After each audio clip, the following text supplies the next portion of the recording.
And welcome to Sim Racing's Unleashed Cup Series. We're here tonight at the Charlotte Motor Speedway here at Freaky Fast. Broadcasting tonight is your Prescott Fleet Service 225 at the Charlotte Motor Speedway. 150 laps here under the lights with the Gen 6 Cup Series cars here at the SRU Cup Series. I'm Zach Hall up in the booth.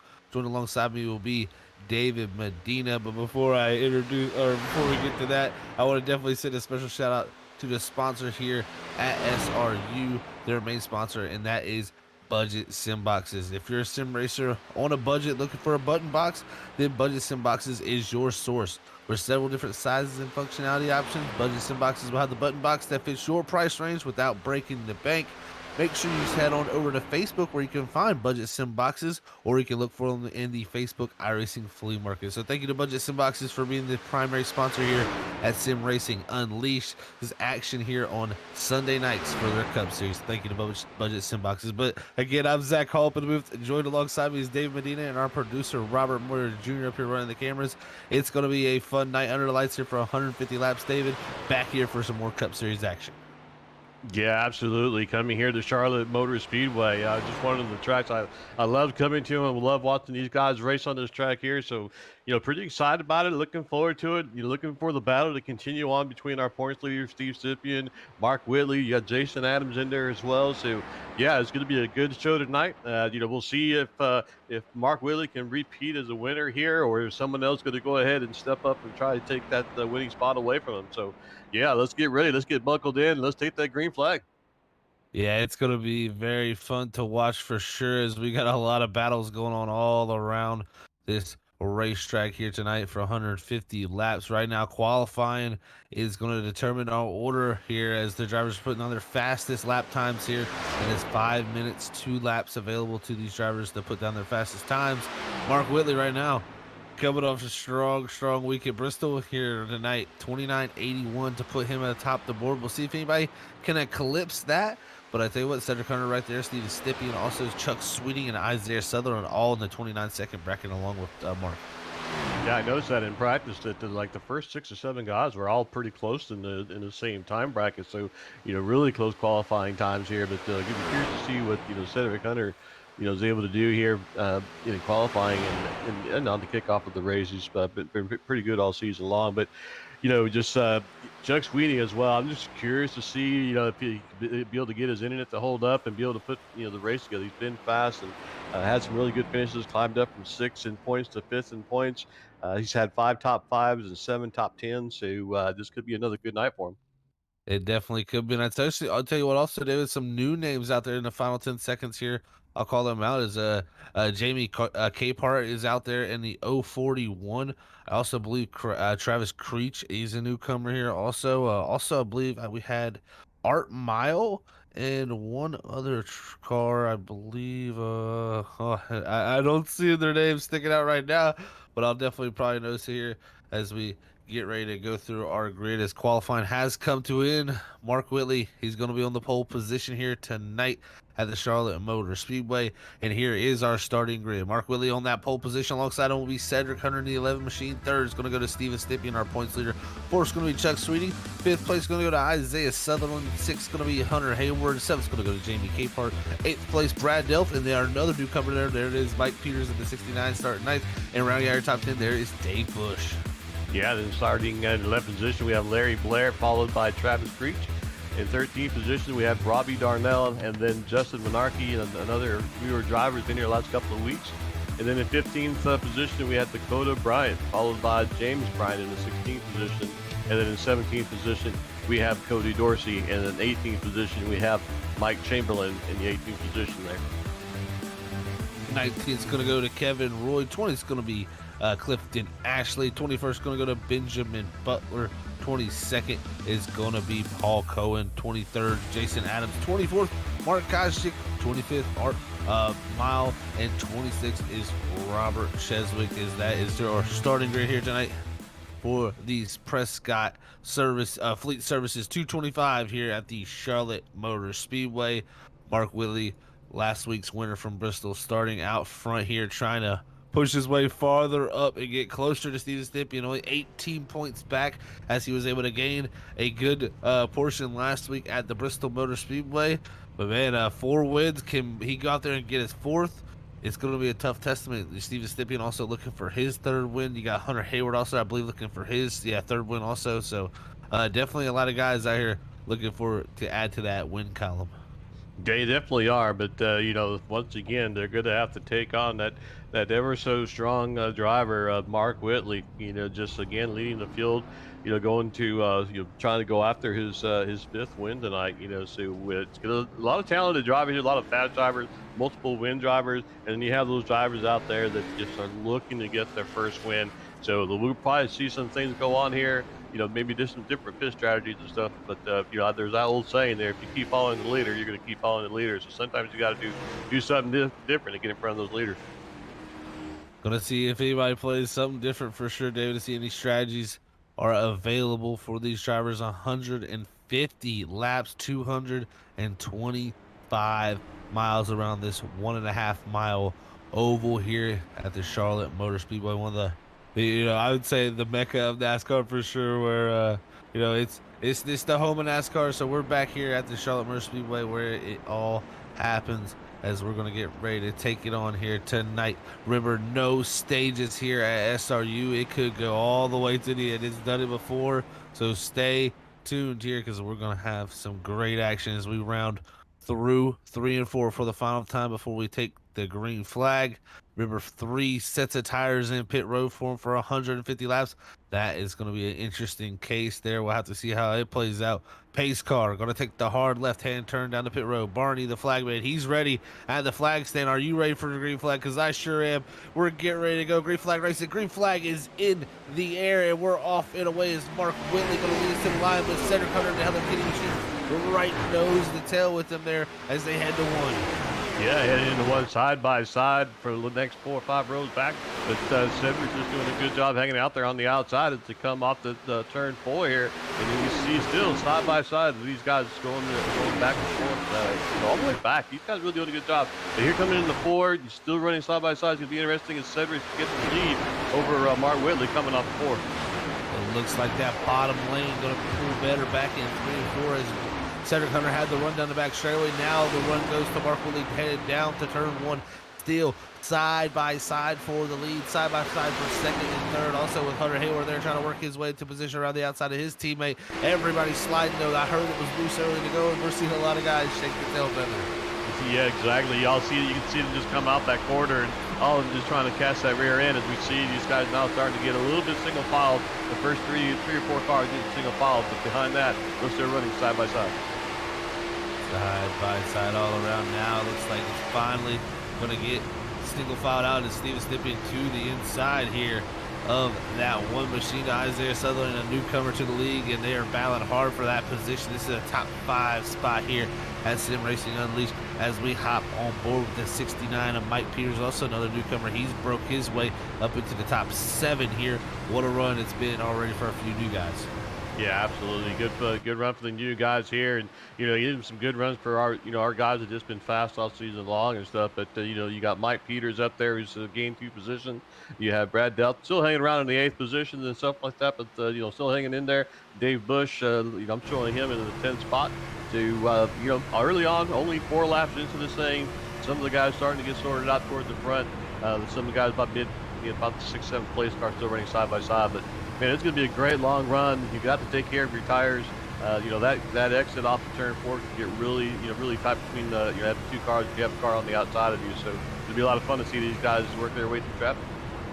Yeah, it really will be, David. And also, we've seen also with other Cup Series and stuff. The mile and a halves usually tend to be a little bit more of a everybody defending that outside line lately, not trying to let anybody get to that outer door because that line really seems to be the line that moves with the draft down the back straightaway. But here tonight, it seems like it's able to spread out just a little bit more. Yeah, we are very much still very close-knit racing, but there's not as much going on as now. Hunter Hayward looks like he's going to try to make the move to the inside of Chuck Sweeting. We'll see if he can make that happen. Or is the outer groove better? We'll have to see. Can he clear coming off a 2? Does not get clear. So Chuck Sweeting going to work back by him here now with the draft. But he's going to have the teammate of Steven Stippian to help the 48. But he's going to slide back up. He says, you know what? The outside lane, again, it looks to prove to be so tough to pass the outside when they get the draft on that front straightaway and back straightaway. Yeah, and right here, this is where everybody just needs to practice their patience and kind of let things get sorted out. But at the same standpoint, when that door's open for you to make the move, you got to make that move while you have these cars close, close and in striking position. But you got to be cautiously aggressive and make these moves. And one thing just popped up in my head too is as you see there now, Chuck Sweeten hold on to that position. The draft's just too strong down the back straightaway. The one advantage you can have here, at least for the inside line, is we're getting pretty good action there with the 69 of Mike Peters. He's battling hard with Isaiah Sutherland in the one machine, as they also got Jamie Capehart there. So three new drivers here at SRU, all battling right on top of each other here for the 8th, 9th, and 7th positions. And he got pretty close between that 69 or the 14 of Brad Delph and the one of Sutherland there. Yeah, definitely getting close. And we got some really good close side-by-side battles. We were 8 laps into this, and almost 9 laps into this, and we're pretty soon. This is where the temperatures and the tires are up. Some of that wear is starting to kick in. So this is where we're going to start seeing these guys, those that have been able to take care of their stuff. It makes you kind of wonder, those guys that are running a lot on the low side. Are they kind of using more of those tires than the guys on the outside? How's that working out? But I think we're going to start seeing some of that story being played out here soon. Big run down the back straightaway here. As you can ride on board, you can see how the Charlotte Motor Speedway looks as these drivers all taking it on. It's so tough because this place here, I talked to a few drivers before the race, they said it's really, really loose when the car first takes off, but then it really tends to tight up. So it's kind of hard to have a car that changes so much during the course of the run. Yeah. And I think that's what these guys are doing. They're trying to get a feel for it because, we talked about this, before, is that, in your practice, when you're practicing, even prior to the race and stuff, you might get around a few cars and get a feel for how that car is going to be when you're around, one or two cars, either on your inside or by you. Oh, a little bit of contact here. We see the car going towards the infield. It looks like it's going to be able to save it.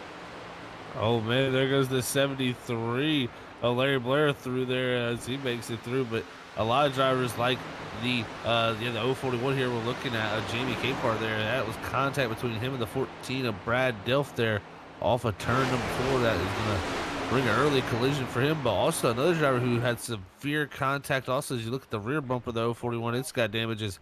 David Bush, as now the caution is out on the racetrack. It looks like we have thrown a admin yellow here. Yeah, unfortunate for the 041 car there. He's got pretty significant damage on his right front and his rear end of his car. So we'll see if he's got any steering issues, with that contact.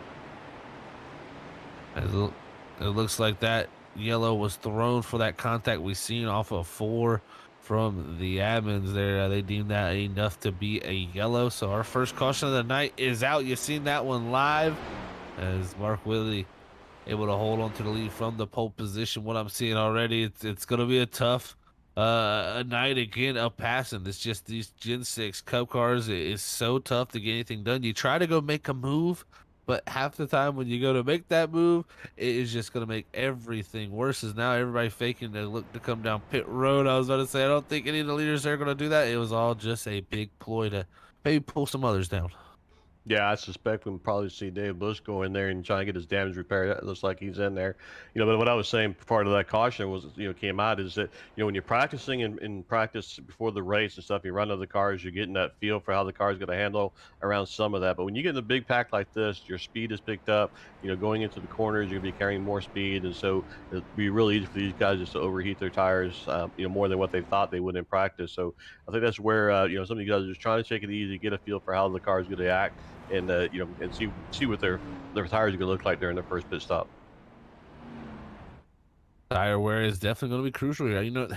That's the thing. I talked about it being so tough to pass, but tire wear I think is going to be the way you're going to pass. If you can make your tires last that much better, maybe as the run starts to separate, we see a little bit of separation between drivers due to that tire wear. Maybe that's when drivers that have the better wear will be able to pounce. We'll have to see, but at the moment, it seems like clean air is definitely king, and that's something I think's become a common trend here in the past year of iRacing. Yeah, absolutely. And I like mentioned at the beginning of the broadcast, this is a fun track to race on. It always puts on a lot of great action. So, pretty forward tonight. It's already 13 laps in. Unfortunately, we got a little bit of contact and stuff here, but these guys put on a good show. I don't expect this night to be any different. And just looking at the big movers, Benjamin Butler up in 11 spots so far. Then our biggest biggest loss so far is going to go to Jamie, who just got involved in that. But prior to that, you had Brad Delth, who's down 16 spots. So still early in the race for these guys to kind of get this stuff sorted out. But you're seeing some comers and goers already. Yeah, no fast repair there. So Jamie Capehart early into his debut here in the Sim Racing Unleashed Cup Series. Unfortunately for that 041, he's going to have to bring it behind the wall with too much damage, and his night will end definitely early. A driver who got involved in that, Dave Bush there, a lot of front end damage. Looks like he got it worked on, but I can tell you what, it still looks pretty bad. He's going to have a tough night ahead of him with that type of damage. And also Brad Delph, a little bit of right front, pretty heavy splitter damage there for him also. Yeah, it's definitely going to make for a long evening. The car is just not going to handle the way that, the way it did prior to all that, obviously, and it's going to have a hard time just, being able to keep up with the pack and, be able to take the turns the way it wants to. And it's definitely going to affect his tire wear as well. So long night ahead of, ahead for Dave Bush. Well, looks like we're about to go back green flag racing, everybody, here tonight at the Charlotte Motor Speedway. Pace car lights are off. Mark Whitley up front alongside him is Cedric Curtis. It's going to be the same front two we had out front before. We'll see what they can produce this time. This time, Whitley going to have discretion of when he goes. Can he outperform Cedric here? That's going to be the question. We've seen on the old newer tires, it was hard for that 77 to get through 1 and 2 with the 11 on his door. We'll see this time if the 11 can keep it there. Pace car is in. We're getting ready for the green flag at any moment now. Who is going to be the first to take off? Green flag is in the air. There's a dead even start. Cedric Hunter actually a nose ahead. He's got the help from the 48 of Hayward. He's going to be a half a car ahead. This could be his chance to get to the lead here, down into 1. Yeah, down to 1 and coming down to 1 as we're watching here, the 75 and 48, as well as Mark Whitley and Cedric Hunter going side by side, coming off the turns and getting ready to come into turn number 3 here. So these guys, I tell you, the restarts they're getting, like you mentioned earlier, were just dead on. So great job by Cedric Hunter to be able to just mimic that restart. Great start for sure as he's staying side by side. He's going to lead that lap. New leader out front. That's the 11 of Cedric Hunter, but he's not out front yet as the 77 of Whitley charges on the bottom, trying to clear it. He does clear actually here off of 2. What a power move from that 77, just showing the bottom line here. Charlotte does have some use, especially if you got that clean air. Yeah, definitely. And, just talking again in the 8th position, Benjamin sitting there working, racing against Isaiah for that 8th spot. So on the verge of going 13 positions up. Then you got Clifton Ashton in 10th position, who has already worked up 10 spots. So some of these guys having a really good start. You got Mike Chamberlain up there in the 11th spot, up 7th position. So a lot of good moves early in the race, working their way to their front. I'm sure they're happy to see that caution, give an opportunity to get a few more spots. And another caution is just flown, second caution of the night, and I believe it's involving Robbie Darnell in the 44 machine here, as we'll be looking to go back to instant replay on there. But man, Darnell, looks like Dakota Bryan in the 58 also involved, and in one other car we'll have to see. But back here on the Freaky Fast replay, we'll see there's the 51 of Paul Cohen. Looks like those two of the 44 and him make contact. Checks the 44 up, the 58 does not see it, gets into the rear bumper, and then you're going to see these two actually make contact again. So, wow, that's an interesting circumstance there. Make contact at one point, then it all comes back together as we'll see him sliding up the racetrack here. As, man, heavy damage for the 58 and the 44 here on the second caution of the season. Yeah, we're already seeing, unfortunately, cautions, just 3 cautions, and I'll take blame for that. I said that caution word. I should know better than that, but hopefully we'll be able to get these guys re-racked and, get a little bit more laps in here, but, so far a little bit difficult start for some of our drivers tonight. Yeah, Charlotte so far has been, somewhat of a nuisance so far. We've seen some damage from some drivers. We've seen some big fakery there on pit road. I was thinking, lap 18, to have 3 sets of tires left. I don't want to be wasting a set of tires till at least lap 50. That's the way I'm looking at it, and I'm pretty sure most of these drivers will probably have that same gut feeling to try to get to about lap 50 before we use that first set. Unless we go another 10 to 15 here and get another caution, I could see someone then taking a gamble around that lap 30 to 40 mark. Yeah, and seeing guys towards the back from 18th, 19th on back, going down pit road and stuff. Just kind of makes you wonder if any of those guys just, filling up their fuel tank, not taking any tires, just to try and stretch it out if we do, get a longer run. So be curious to see how that plays out for them. Here's we have the pace car lights still on as we're under our second caution of the night, involving the 44 of Robbie Darnell and the 58 of Dakota O'Brien. It's been a tough 2 weeks there for the 58. The free hugs machine, he's looking for a hug for sure after having a tough time at Bristol last week. Now, Charlotte, it's ended up in early damage for him, but this restart are going to be a little different. We're going to have Hunter Hayward this time, the pusher on the inside, compared to Chuck Sweeting on the outside, who was Mark Whitley's pusher, who really, wasn't there to push Whitley. That's what really gave Cedric Hunter that great shot at getting the lead. Yeah, and then if you look at the list of our drivers up front, you got Mark Whitley, then you got Cedric Hunter, you got Hunter Hayward, Chuck Sweeney, Michael Peters, Steve Stippian, Justin Menarche, Isaiah Sutherland, Clifton Ashley, and Benjamin Butler. So you got some really big names, guys that we were used to seeing up front, and a lot of speed guys up front. So this restart, we like that last restart was really impressive to watch those guys go. I think we're gonna see an exact duplication of what we saw last restart. These guys just being able to hammer down side by side, turn out the turn, going side by side, fighting for that lead. Yeah, with all the leagues I do, so many different rules and circumstances when it comes to these restarts and how they do those restarts. And I'm pretty sure, David, I was saying it was Mark Whitley's discretion, but I think actually these guys always restart on green. So that is where it gets to be where the outside lane, restart a second is not the most terrible thing when you have that green flag to let you know when to go. When it's a judgment based call with the driver with discretion, it's pretty tough from that second position. Yeah, that's a very good point. Yeah, and then with these guys, basically having to start on green and stuff, yeah, that outside lane can definitely, come into play going in, coming out of turn one. Well, everybody re-racked back up. We're getting ready to go back. Green flag racing, pace car lights are out.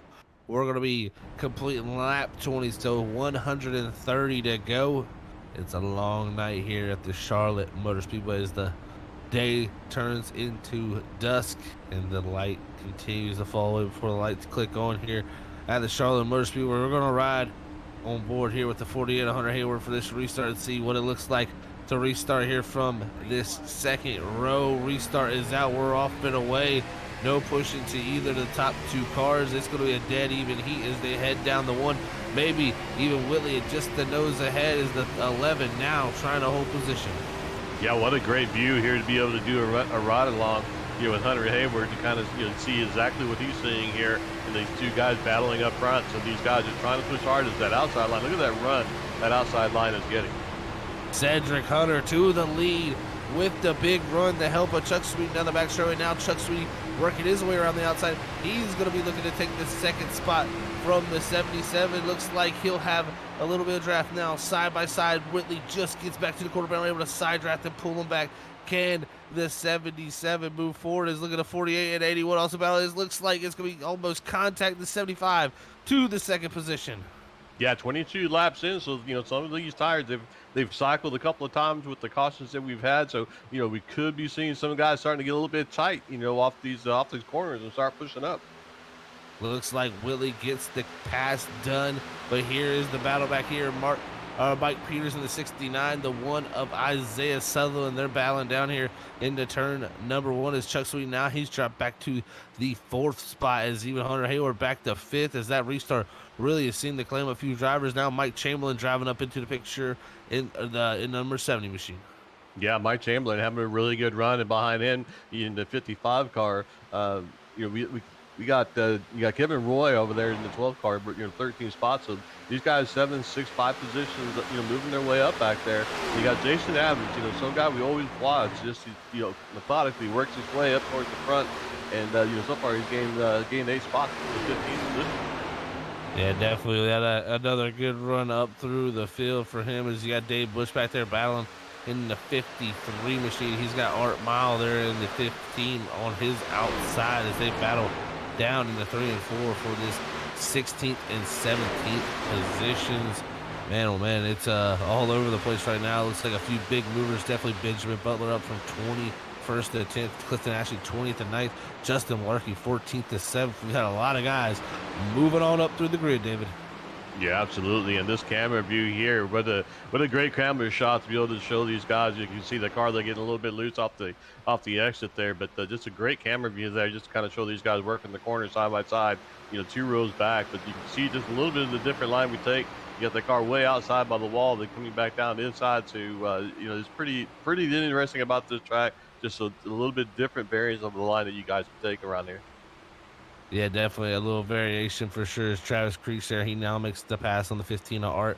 Here comes the 6 of Robert Cheswick. Also, he's trying to go by. He's maybe bring the 84 of Cody Dorsey along as these drivers all battle back here from the 20th position on forward. 26 laps in the books, halfway through that lap 50 marker, when I think we'll probably start to see pit road open up. The battle for the lead actually starting to heat up as Mark Whitley. He's actually got to the back bumper of center corner right before the corner. We'll see if he can make this one. He's been running a little bit higher, trying to get clean air on the nose, and it seemed to be working so far. As now center corner going to hold station there, but man, he's definitely looking for something in that 77 machine. Yeah, definitely searching around, and we've seen Cedric Hunter, run from the outside lane, and once the restart happened, he got cleared. He ran the inside lane, and so that's kind of forced Mark Whitley to have to try something different to try and get that, like you said, that air on that nose to get that car to rotate. So we'll see how that works out for him. But right behind them, don't forget about Chuck Sweeting. I'm just driver that's pretty consistent, pretty fast driver. Then Hunter Hayward. I mean, just Steve Stimpy right behind him. All these guys within striking distance. Yeah, I think you hit the nail on the head there, David, with the Chuck Sweeting call. I tell you, I've raced this guy at Charlotte before. He's so good. I mean, this style of, more wide open, less lifting, I don't think it fits him the greatest. As he gets to the outside of Mark Whitley now, what a big move from Chuck Sweeting here. We'll see if he can make it work down in the 1 and 2. That 75 looking strong. Like I said, he is a very good mile-and-a-half racer, and right now he's going to have the upper hand on Mark Whitley. As Cedric Hunter giving the draft to the 75, Chuck Sweeting. He's now the second. Is Whitley really strong with the side draft? I think the 75 going to clear, though, this time. Yeah, that he does. He clears them, and just a power move. I mean, just a great job using the outside lane, as we see the 48 of Hunter Hayward just doing the same thing, just mimicking what what Chuck did there. So that outside lane's got something something these guys would think about. As we see Mark Whitley droning out the outside lane now to see if he can make it work for him. Yeah, Whitley a little too deep though, and almost up into the wall. He's now gone from second back to the 5th position. Our winner from Bristol sliding his way back. Justin Larkey starting to come to the picture, also back there in the 6th position. 14th to 6 for him. What a run it was. And you remember his debut in a top 3 position.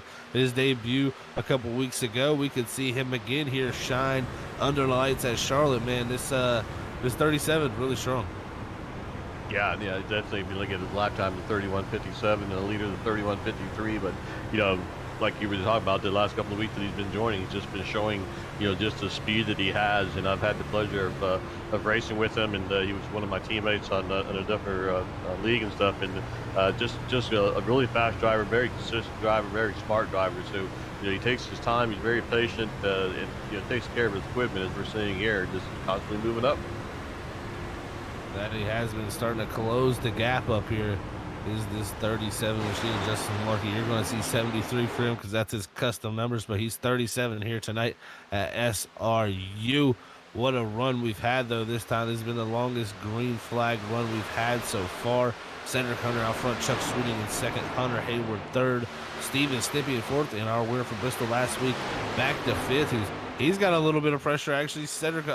Mark Whitley getting attacked by the 37 of Malarkey, who's trying to take that position. Yeah, he's definitely working the inside lane here, and obviously Mark Whitley is just kind of struggling. We saw him try to jump to the outside lane earlier and just got like I said, went too far in and just barely missed contacting the wall there. As we see Justin Lamarck and Whitley almost making contact, but he able to clear him. So Lamarck's just got to kind of settle in here and take care of his tires the rest of the way, and try to make it to that pit stop, get a new set on here, and then take a look at his tire wear to see what kind of adjustment he needs to do. Mark Whitley there, our second place man in points, slotted back to 6th. Our points leader, though, he's in the 4th position. Steven Stippy kind of had a quiet night. Started 3rd, has held around that 3rd to 5th position all night long. That's going to be a driver as this run continues on. You're going to have to watch for it. You see, you got a little run to the back bumper. His teammate going to have to lift a little bit to back out of that. But look at Malarkey just really driving through the center. That's a big run for him, but he's going to get a little bit tight there as he finally closed up to the back bumper there. But 34 laps in here, David. Right now, I think tire wear is going to start to come in. We may see a little bit of separation start to form, and Cedric Hunter looks like the pressure has left him as much as he's been able to open up about a 2-car length gap and hold that. Yeah, I think you're right there, Zach. I mean, we're looking right now. If it goes back to Martin Whitley, is like a little over a second, gap between him and Hunter. So I think you're right. It's starting to see the tire wear really show up here. The scar's starting to get really tight on exit. The guys having to back up their entry to try and get that car to rotate and stay off that wall on exit. Riding on board here with Steven Stippy, trying to find a little air. You see he runs up a groove almost there, but when you run up that groove, looking at how tight he got on the corner exit, you think you're getting air, but you're still kind of getting a little bit of weight kicked off the rear of those cars out to the outer groove. So, a rule of thumb for me is always trying to get to the inside possibly. I feel like the air is always better down there, but man, it got tight there for Steve Stippin off of 2. He could have easily collected the wall. And, oh, man, Chuck Sweeting up the racetrack. This is going to give Hunter Hayward a chance, but never mind. Hayward going to not be able to get there as Sweeting holds on the second. Yeah, and we see these guys, they're just hugging all these three or four of these guys up here up front. All of them holding that bottom line. You didn't really see anybody there going to the high line, so we'll see what they do here. So they go to about mid-corner and stuff, but they're all running the low line. Not really seeing too many guys run the high line, but I think that's going to be the kind of preferred line for the maybe making some passes as we saw earlier. Passes definitely being made here. Passes become a premium for sure as we're on board with James Bryan. You see ahead of him, Kevin, Roy, and Clifton Ashley. They're battling for 8th and 9th. And it looks like Kevin Roy will take over that spot, 19th up to 8th. Clifton Ashley 20th up to 9th. So these two, some of our biggest movers who ride on board to 52 back here in the 10th position. And then behind that, you also got Larry Blair and Isaiah Sutherland battling. It looks like Blair going to be able to dive to the inside of the 1 as he tries to take position for that 11th spot. Yeah, and a few positions down from there, you got Mike Chamberlain, who's been pretty quiet so far. He's up 4 spots, running 14th, and then you got Benjamin Butler back there in 16th spot, who's up 5 positions. So some of these guys making slow, steady gains. Then you have some guys that are kind of dropping, kind of struggling, but we're seeing Dave Bush now. Dave Bush is up to 14th position. Yeah, and he's making the pass on Mike Chamberlain in the 70, so good on him there as he has damage on that nose, so that was a really good job by him to get that done. As now still battling with the 70, but man, with the damage that Dave Bush has to be running right now, trying to battle for 14th, that's a good sign for him pace-wise, so we'll see how it works out here as they continue this battle for that 14th position. Yeah, he spent like a little over a minute in the pit stop, and, probably hopefully didn't take any tire, but maybe he did, maybe he didn't. We'll kind of see. But yeah, I think you're right. Pace wise, it's a good sign that he probably still has all his RPM, didn't lose any power, to be able to still contend with these guys. So I'm sure he's pretty happy about that. Looks like he'll get it done. No, he won't. Chamberlain fights back on the outside here once more to clamber onto that 14th position, but I tell you what, right behind him, Benjamin Butler, he's saying, I'll take 2 spots if you guys want to go ahead and give them to me. But looks like there now, Bush going to clear for that 14th position, see if he can move forward. I think, really with the damage that Dave Bush has, what I think his issue is he's most likely lacking straight line speed. Has the corner performance, but maybe just doesn't have the straight line performance. That's a really good point there. Yeah, that damage could really be showing, his head here on the straightaways. We'll see if these guys, are able to catch him. But yeah, it's definitely going to help him in the corners, getting that additional downforce, but not going to help him so much on the back stretch or on the front stretch. I tell you what, pole setter Mark Whitley up in the 6th position. He is starting to struggle, guys. Looks like he is dropping back from this lead. He's about a second back now from that 5th position. Justin Malarkey right now, lap time wise, 32.17 for him. Our leader, Cedric Hunter, 31.98, so 0.2 of a second there separating those 2 drivers. And Whitley just not having the night here is what we're seeing on the ticker board here. This is our last laps here. These drivers have turned, so you can see how quick everyone is around this track right now. Whitley, one of those drivers, definitely struggling and falling back from the grasp of this front five.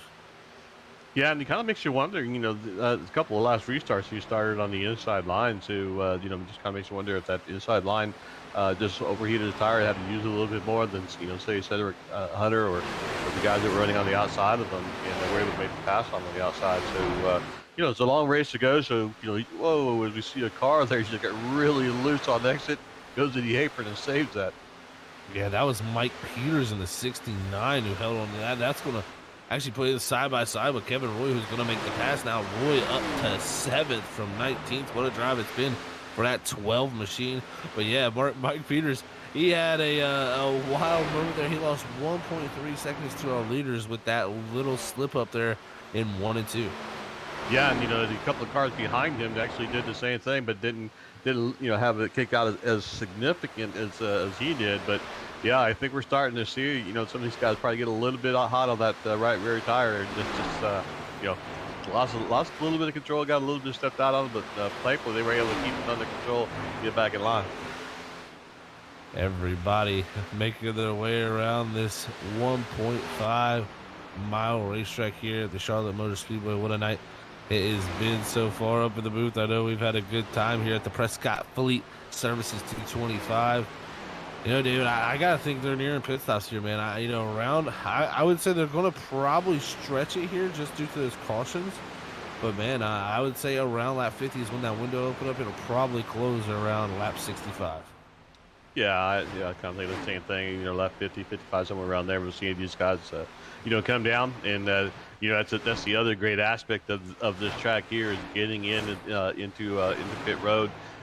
And especially when you have a long run on there, and you got that tire wear on there, being able to get in there, you want to maximize your entry, but not too much where you lose control or you get caught speeding and stuff. So we'll see how many of these guys can get a clean pit stop.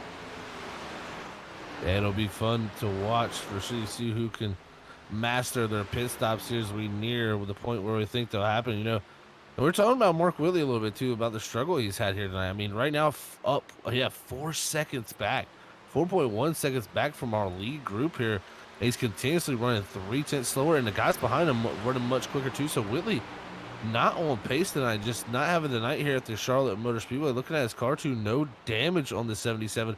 But one thing I looking at his stats, David, just a little bit, he's got 3 of those 4 wins in that that next gen car. It seems like the next gen car is where he has performed so far this season, whereas in that Gen 6 car, he's led a lot of laps, but just has not had wins to go along with it. Other than Gateway, he has not won a Gen 6 race yet. So maybe here tonight, that Gen 6, coming back to haunt him here. And I tell you what, you're going to need to be strong in the Gen 6 if you want to have a good shot in those playoffs, because 2 of those races are going to be in the Gen 6. Man, those are all really good points that you just brought up there. Just being able to, throw out there the difference between his performance in the current Gen Cup and the next Gen Cup. So, that's really good to hear that. And you're right. If he's going to have success in winning this championship and going a long way in the playoffs, he's going to have to get comfortable in these cars and stuff. But that's kind of one of the challenges we talked about at the beginning of the year, is going back and forth between the current and the next gen car as to who is going to be able to adapt the best. Going back and forth between that. And like you've already mentioned here early on, we're seeing Mark Whitley kind of struggle tonight. Yeah, and we're also seeing a few questions out in chat about, they run the next gen or they run the Gen 6. What it is any track under 1.5 miles, they will run the next gen Cup car. Any track above 1.5 miles, they are going to be running the Gen 6 Cup Series car. So this is, back and forth between the weeks, and it's definitely interesting to see the changes that we see week in week. But I tell you, we're 50 laps through here, guys. We're going to head to our first of our commercial breaks here at Freaky Fast Broadcast. And thank you all for tuning in so far. We're going to go side by side, watch all this racing action unfold as we get ready for pit stops.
And all right, we are back here, everybody. I'm Zach Hall up in the booth. Joined alongside me is David Medina, and we have Robert Moyer Jr., our producer, up in the box running the cameras. We're back here from our first commercial break of the night, and we are still green flag racing here on lap 58 of 150. Right now, Cedric Hunter out front. We're watching the battle between Benjamin Butler and Isaiah Sutherland right now for that 15th position, but we've stayed green and clean so far. Another driver working his way up, Dave Bush, up to 13th from starting near the rear with that damage. So Dave Bush still clinically moving his way forward in that 53. Yeah, he's definitely moving forward, which is good to see after the incident that he had. But you want to talk about that number 12 of Kevin Roy. I mean, he's up 12 spots in the 7th position, and we see Dave there having a little bit of issue, and going to the apron was able to save us. A good save on his side there. But then you go back to the 12th spot, you got Mark Koscheck, who's up 12 positions as well. So, yeah, these guys are having some really good race so far and really getting a lot of positions. Yeah, all these guys fighting really, really strong. And I tell you what, Dave Bush, great save for him there in that race car. I tell you what, there might have been some sim racing equipment that he could have used that could have possibly saved him. And you can go check out that sim racing equipment at ButtKicker.com. We want to thank ButtKicker, a proud sponsor here at Freaky Fast Broadcasting. You can check it out there down below. Hit that discount code FreakyFast20 to get 20% off of any purchase there at ButtKicker.com. And you get yourself a game or two to help immerse yourself into the sim, and you never know, maybe help you save slides like that from Dave Bush. Looks like after that slide, he's had enough. He's coming to pit road. But again, thank you to ButtKicker. We're going to have pit stops here kicking off now. Yeah, I tell you what, I really enjoy that addition to my rig is that ButtKicker, like you mentioned, just the feel that you get of being able to save it and know when it's getting ready to go. Just a great addition to the rig. So just definitely go check them out. Dave Bush was the first to hit pit road. We're watching the battle right now for second. That's Steven Stippian and also the 75 Chuck Sweeney. Looks like they've dropped off Hunter Hayward and Malarkey, who possibly looks like Malarkey has possibly hit pit road. Yes, he has. He's coming out of his box now. So first of the drivers to do that as Cedric Hunter, our leader. Close call for him in the 51 of Paul Cohen. Yeah, both Justin and Mark Malarkey, Mark Whitley, sorry, both hit pit road there. So those guys getting some freshies and stuff, and they're going to need this thing to cycle out. So the last thing you want to see is that yellow flag. I'm not going to call that word out there, but they don't want to see that yellow flag flying, to let it cycle out. But these guys here up front, you got Cedric and Chuck Sweeney, Steve Cympian still running, so going much farther than I thought they would. Yeah, going much farther for sure, David. I thought this window most likely closing 65, but right now these guys are looking to stretch their fuel possibly a little bit farther out. I'm thinking they're going to be coming down very, very soon. There's no reason to stretch it to 75, because you're not going to be able to make it 75 on another tank there, even if those caution laps have allowed them to do it this time. Yeah, exactly. And just kind of take a look at their lock times. From what they qualify to what they're running off, about almost exactly 2-second fall off from Cedric Hunter's best time to his current lap time. Yeah, we are seeing a decent bit of fall off, and that's where we're seeing the biggest thing is actually drivers separating from each other, differences in the times, and this is the part that tire wear plays a factor into, David. Yeah, it definitely does. And, these guys here, this is definitely going to add on for, the Priss strategy going down the line is, we saw Justin Monarchy and Mark Whitley coming down and pitting, under 60 laps. And, we're still seeing, where Cedric Hunter and all of them are still, out there running. And, we're up to, lap 65 and stuff. So as long as they stay out, the better tires they'll have later down the line. But will be interesting to see is how much time are they losing, staying out as long as they have.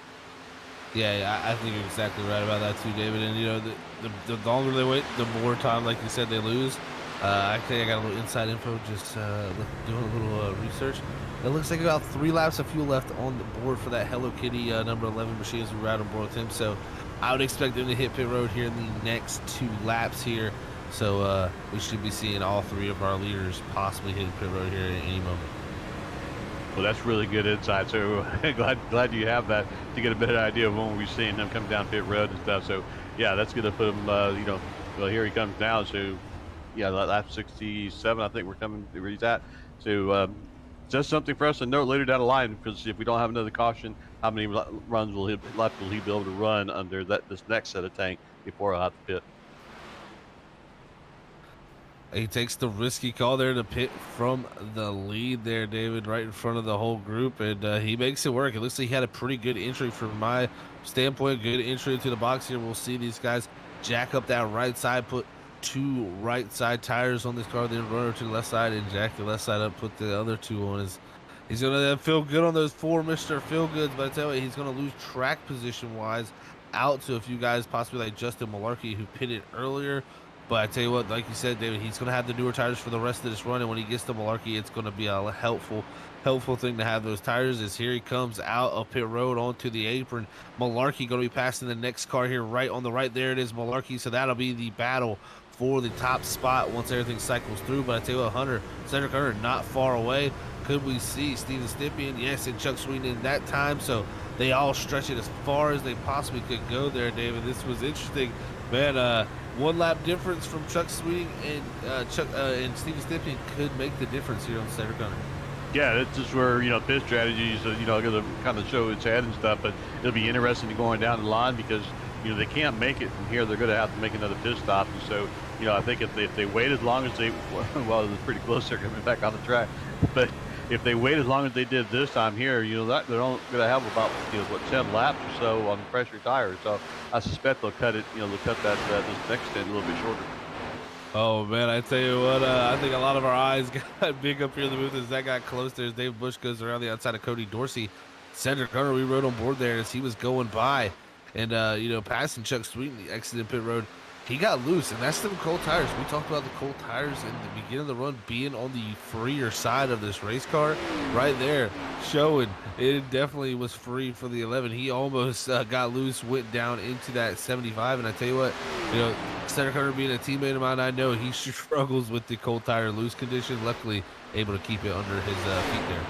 Yeah, exactly. Cold tires and a full tank of gas, that's just a perfect combination for a loose off type situation. So that's always say you're constantly coached on is let that heat get in that tire before you go hit it real hard and stuff. But as we can see the temperature right now, it's 77 degrees and we got 40% humidity. So just beautiful temperature. I mean 81 degrees on the track. Couldn't ask for a better day to be racing. No, you definitely could. Also, that 7-mile-an-hour west wind there for the track here tonight. 81 degrees, though, Dale, on that track is definitely nice and cool. Lots of grip out there on the surface as we're watching the battle of Isaiah Sutherland and Cody Dorsey there. As Dorsey continues to make laps around here, has Dorsey, he is not pit. So right now, lap 71. My thing is he needs to get to 75 to make it halfway, but he had cautions to get to this point. So at the end of this, he's not going to be able to do 75 again unless he gets those caution laps. But at the end of the day, doing an off-the-wall strategy, we could see it work out for Dorsey. We've seen him do stuff before that has worked. Yeah, looks like he went down pit road or, somewhere around lap 18 to, probably topped his fuel tank off there and just going to stretch it out as long as he possibly can. And, see if the caution comes out. Like I mentioned at the beginning of the broadcast, that if you're always doing what the leader's doing, you're always going to be behind the leader. So sometimes you got to do something different, and he's trying something different. So kudos to him. I tell you what, he may not be in the lead for long. Is behind that. There's the second place battle. That's Cedric Hunter and Justin Malarkey doing their battle into 1 and 2. It'll be them two running up on Dorsey. Looks like Hunter able to close the door, take the second spot from Malarkey as we head down to 3 and 4. They're going to be closing in quickly on Cody Dorsey. Cedric Hunter could be milking to make the move here down at 3 and 4. And yes, he does through the inside to the lead. Cedric Hunter. Once again, just working his way back up front. Just a phenomenal driver, just putting the talent, to display once again tonight. So, yes, 100 up there. Justin Menarche, second place, just, calmly and collectively just putting those laps, lap down and, giving him an opportunity to be there and try to race for that win. So we'll see if he'll be able to catch up to Hunter, and if he does, is he able to do anything with it. Will he be able to capitalize? We'll have to see right there. Lap 74. That's as far as Cody Dorsey going to be able to go. Not going to be able to make it halfway here tonight. So that ability to make it to that, full distance on one stop, not going to be available, I believe, for that 84's luck. But I tell you what, we'll see what it can amount to. You never know. A late caution could put him in good position because he could stay out later than everybody else. But right now, Cedric Hunter back out front. Justin Malarkey back to second, who's losing time. Chuck Sweeten also losing time to Cedric Hunter. Right now, Cedric Hunter driving off into the sunset. And, I tell you what, he's been a driver that has been very good at Charlotte before. I've raced him a lot here. I've done a lot of broadcasts with him here at Charlotte. Very talented, but hasn't really closed the deal too many times here. We'll have to see what he can produce here tonight, though, at SRU. Yeah, Cedric Hunter right now just got a pretty good lead. He's got almost a second and a half lead over Justin Malarkey, and then the third position he's got a little over 3 second lead. So he's at a position where he doesn't really have to push his tires that hard now. He can go out there, just continue to monitor his pace last versus the guys behind him, and just be able to mimic those type of laps. So he's in a good position to try and bring home a win. Right now, looking at the 77 of Mark Whitley, 5.8 seconds back from leader Cedric Hunter. Set on the pole, battled early, led laps, but has not had the night here in that Chrome 77. Is the only thing always looks great under the lights. And man, just not had the greatest luck though with the pace there. But I tell you what, he's only about a second and a half back from Hunter Hayward right now. Running about 2/10 slower. So not going to be looking to catch on to the draft anytime soon. But, man, again, Mark Willie just having a struggle of a night. And, that shows you how strong you are when you're 6th place and we say you're struggling. That's funny. I was just getting ready to say the same thing. You're a good driver when you're with the commentators sitting there saying, "Oh, he's struggling. He's having a challenging night, and he's running 6." So that just, like you said, just goes to show what kind of a talented driver he is. That still running in the top 10, almost in the top 5, and we're saying, "Oh my gosh, he's struggling. He's having an off night." So, but that's the kind of level of expectation you have when you have a guy like Mark Whitley, Steve Sipian, Cedric Hunter, all these guys that just put out there and perform. You're just so used to see them, being in that top 5 position and leading and, winning races, that when they're not up there, you're like, oh, they're off today. Yeah, definitely. It is a funny scenario to say that, you're expected so much when you win 4 races and, dominate and win championships. And when you don't perform, definitely people are going to talk about it. And, I'm sure he'll be ready for some type of caution here to maybe get him back in position. Yeah, I think a lot of guys are hoping for a caution and stuff just so they can kind of get their stuff rewrapped, because by now all these guys have kind of learned where their car is feeling comfortable at running and stuff like that, and they just need that opportunity to try and close this back up. So we'll see if we say caution free the rest of the way, which to be honest with you, kind of gets that feeling that we could go caution free the rest of the way.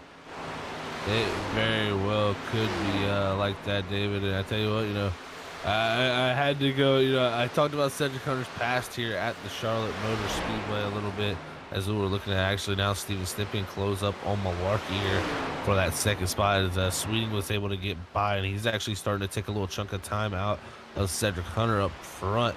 But there's the pass for third. They're going to put Steven Stippian up into the top 3 positions. Our points leader. Great night again for him. But looking at the past here, David, I did a little snooping look at the stats. And actually, Cedric Hunter does, like I said, he's performed well at this racetrack before.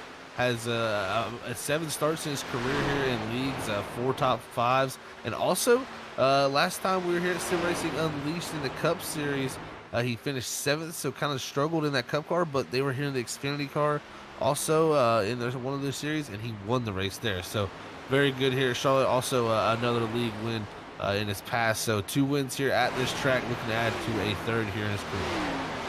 Yeah, just kind of add here too. We saw Steve Simpian, go around Dustin Minardi, and you saw just how he was able to power around him on the outside lane. Well, that's the difference between 67 and 60. When they last pitted, so a 7-lap difference on tires. That's what it looks like. Yeah, that lap difference definitely a huge deal, especially at this point. At this point of the run, the tires are definitely starting to hit that point of where they're falling off. It looks like you can run about a 31.9 for a while, then you break into the 32s and you start to run 32.2s and it plateaus. So it's always interesting to see that number, because you'll see drivers that once they get to that number, that certain lap time number, they just hit that same lap time over and over again, and those are the ones that are the most consistent running up front. Yeah, that's a very good point, and you're right about that. Yeah, these guys, let those tires get just to that sweet spot for that driver, that matches the way he drives, and they're able to stay consistent and gain some ground up there and stuff. So, yeah, I mean, I think we're still in for a battle here. We're still into. I mean, just looking at the times, Cedric Hunter 31.57, Steve Simpian 31.57. But in between that, you got Chuck, who ran a 31.49. Yeah, I tell you what, Chuck's gonna be the one to watch out for, in my opinion. He is very rapid at the Charlotte Motor Speedway, and has always been one to watch out for, especially on long runs. This guy always tends to get better as the run goes on. I also watched him early in the run. He gave up time to Cedric. He actually was closer than this 2.5-second mark at one point when he came out of pit road. He gave up a bunch of time, just taking it nice and easy at the beginning of this run. It could come back to play in his favor here as this run continues on. But we did see Cedric Hunter pull away near the end of the last run. So it's all over the place there as we're looking at the lap times there compared between Cedric Hunter, our race leader, and our Chuck Sweeten there in the 2nd position. So you can see the difference between them. Chuck Sweeten definitely gained time. Yeah, and we're seeing, if you keep an eye on the live timing there, the time just continues to, drop there. Except for that last lap. I'm not sure what happened on the last quarter. Go figure. I bring it up, and his time, Sweeney's time went up about 10th of a second there. But lap after lap, Chuck Sweeney's time just been, either the same or just a few tenths faster than our leader. So I think you're right. I think we could be seeing, Chuck Sweeney, if he's able to get, some good passes around the traffic, that he's around, he could gain some time on our leader. Yeah, it is interesting to see the differences there. Cedric Hunter was faster that last time by, and what I can put that down to is I actually think Cedric Hunter was getting the toe off the 73 of Larry Blair. So, sometimes lap cars and lap traffic may not be your worst enemy. They'll give you a little bit of toe, let you pull away from your competition. As that time by there, Chuck Sweeting quicker than Cedric Hunter. So as soon as he gets ahead of that car, doesn't get the toe, Chuck Sweeting again pulls a little bit of time in. So it's one of those ebb and flow things right now. But Cedric Hunter, he's just glad he's broke away. It's tough to do in this package, and he's done it.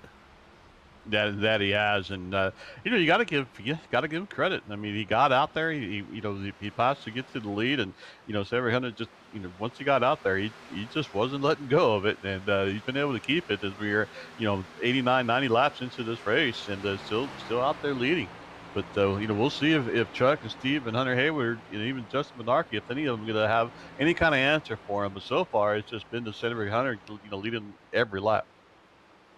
Here we are looking at Malarkey in the 73, the 53 of Dave Bush. Dave Bush on a different lap than the 73 of or the 37 of Malarkey there in the 5th position. So right now Malarkey about a second back from Hunter Hayward as he pitted there earlier. Those guys did the undercut, but it seems to have failed here as he's dropped back.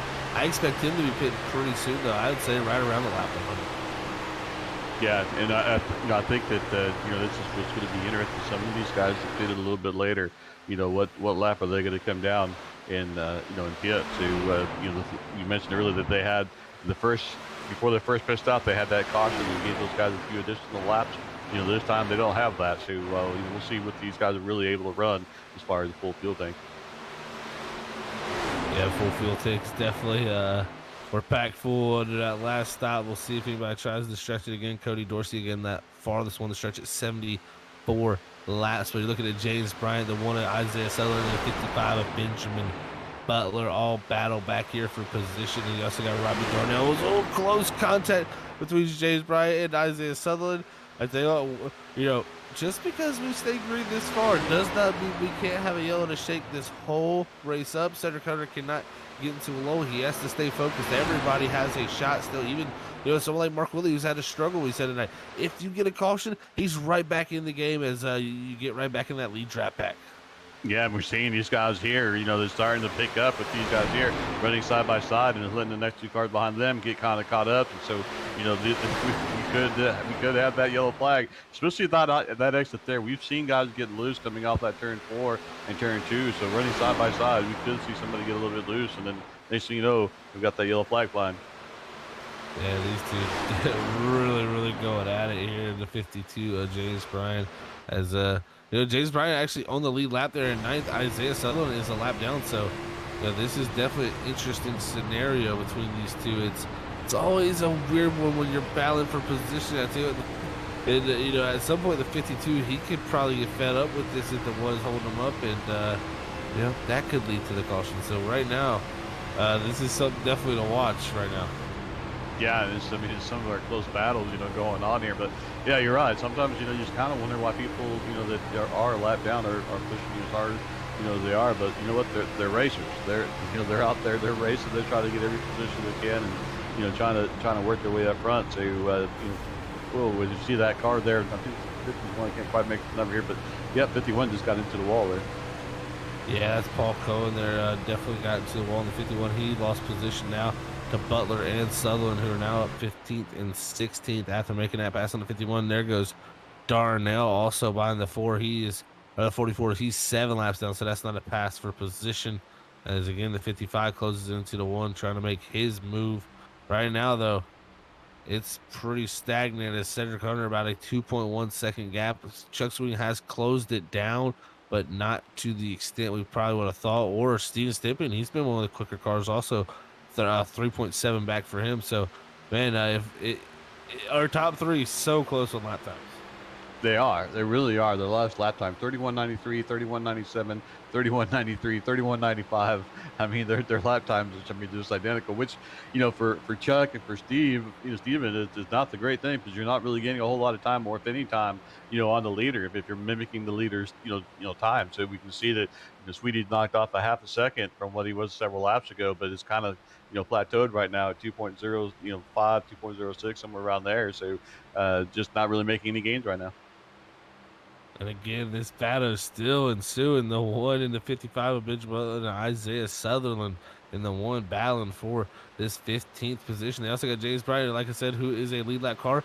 But also, look at the pink car right there coming into the picture. That's the leader of Cedric Hunter in the 11. He's going to get up into this battle, and this is going to possibly slow him down, as these guys are all trying to race pretty hard right now. It could be a scary situation for our leaders. Ooh, close there, Butler. Here comes Cedric Hunter in the 11. He's going to split the middle 3 wide and make it right through the end. Made it look easy, but what a scary moment. I wonder if he did that with his eyes open or closed, because he went right in there with the complete confidence that these guys are going to hold their line, and went right in there and did his deal. So, kudos for the 2 drivers to be able to, keep it clear and let the driver go through there. But I'll tell you, that's Hunter, he just decided just to go inside there and say, excuse me, guys, coming through. Yeah, that was a wild one to see there. Also got Robbie Darnell, who was looking to the outside of there on the corner, but it looks like he's going to fall back. Now Cedric Hunter looking to put James Bryant in the 52 a lap down, but at 52, I don't think he's going to give up that position too easily. I think he's going to fight for everything it's worth, because if a caution comes out, he's in position to stay on that lead lap or even get the lucky dog. Let's see what he does here as he battles for his lead lap spot. Yeah, I'm sure that Chuck, we were probably hoping that those two cars would have held up Cedric a little bit more, but we're Cedric's not out of the woods here. He's still racing around a bunch of guys and stuff, and racing pretty hard. Now they're giving him plenty of room, which is great and stuff. But all it takes is one of those guys to make a mistake and get into the leader, and we've seen that happen this season. That we have, David. It's definitely been a wild one up to this point. Last one for Cedric to get by here in this traffic up ahead of him in the 11 machine is the one of Isaiah Sutherland. Looks like he'll get to the inside of him coming here to complete lap number 101. 49 laps to go here. We're going to hit our final commercial break of the night before we head off into our final pit stops. Everybody don't tune away. We're going to see how it all plays out here. We'll be right back.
All right, we are back here, everybody, at Freaky Fast Broadcasting. I'm Zach Halpin. Joined alongside me, as always, here on Sunday nights is David Medina, and we have our producer, Robert Moyer Jr. up here running the cameras.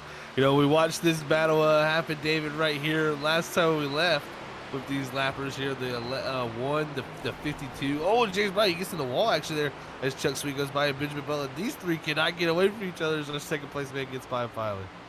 Yeah, I'm sure. Chuck was probably wondering, why didn't you guys do that earlier when Cedric Hunter was trying to pass you guys?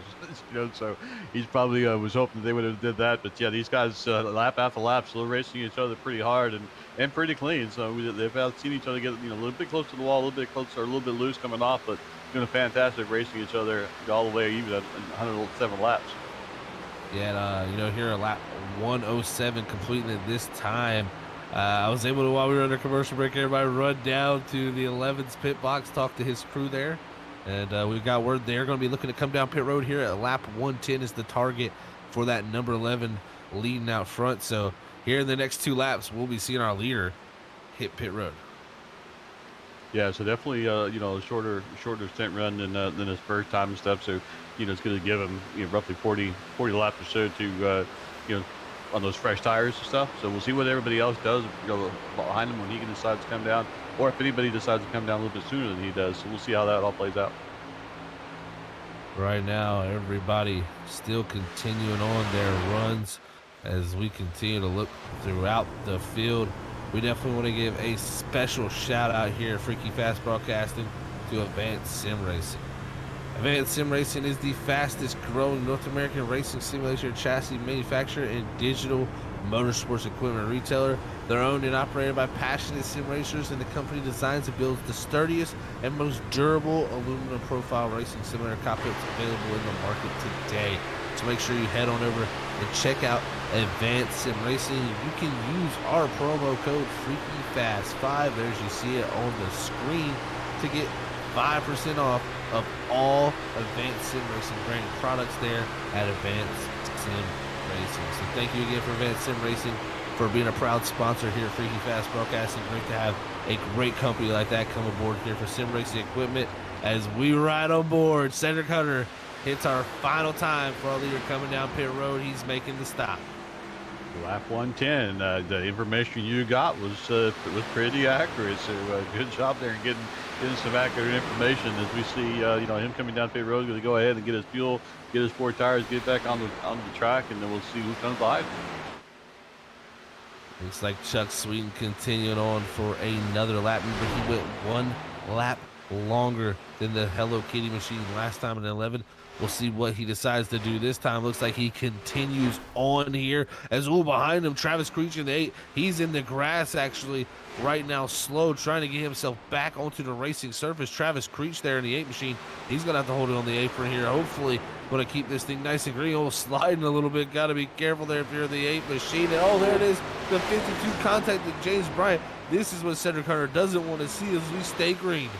Oh yeah, that was. I wasn't gonna say that's close, but they made contact, so that's not close. That's actually hidden. But man, I thought for sure we were gonna be in for a big yellow flag coming out there. But no caution flags. We stay green as you guys continue going on, coming to lap 113, and Hunter Hayward got the lead. So we got Chuck Sweeney, Steve Stipian coming into pit road. Yeah, we do Chuck Sweeney, Steve Stipian, our top two now deciding to make their final pit stop. Also, right now, Hunter Hayward out front ahead of the 37 of Justin Malarkey. 4 seconds back from that 48 machine. We'll see when Hayward decides to hit pit road for him. I would probably be thinking, if not this lap, it'll most likely be next time by. When does Malarkey come to? Remember, he really undercut last time. This time, taking it farther than a lot of guys. So it's an interesting call from that 37 machine. Mark Whitley also the same. And this is why the caution is out in the racing circuit. And man, oh man, the only driver that's going to get help from that who pitted is Cedric Hunter. He's going to be our lucky dog. Well, there it is. Late caution. So yeah, we'll take a replay here and see what brought out this caution. But yeah, I mean, very timely to take a look here and see what we got. And this is going to be a wild caution here, guys.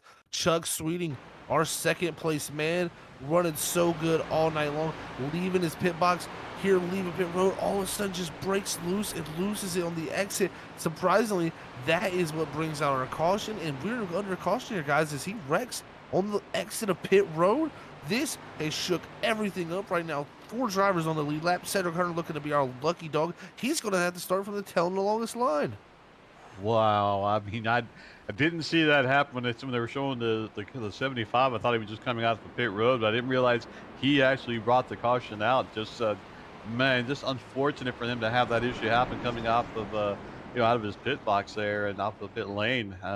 Man, that's got to be so frustrating, for him to have the race that he was having and be able to come in and get his last pit stop and have that happen. But it's kind of what we talked about early in the race is pit stops, making it clean, getting in and out clean, and unfortunately Chuck Sweeting just didn't happen for him. Oh man, this is who's really going to set back is Steven Stimpy and Chuck Sweeting. Of course, after that spin, it's going to set him back. But Steven Stimpy, he's going to have to look to take a wave around here. As Cedric Hunter here, he gets the long run back around the racetrack. The unfortunate for him is he may be able to hit pit road, David. I don't know if he will be able to though, because man, the amount of laps he got here. This is a tough call if you're me. Yeah, you know what, but now you get these other guys like Mark Whitley and Hunter Hayward and Justin Benarkey and Kevin Roy, all these guys being able to come down, get fresh tires, get their pits done, and I think they'll be in pretty good position. Well, this has changed everything. We talked about Mark Whitley struggling tonight.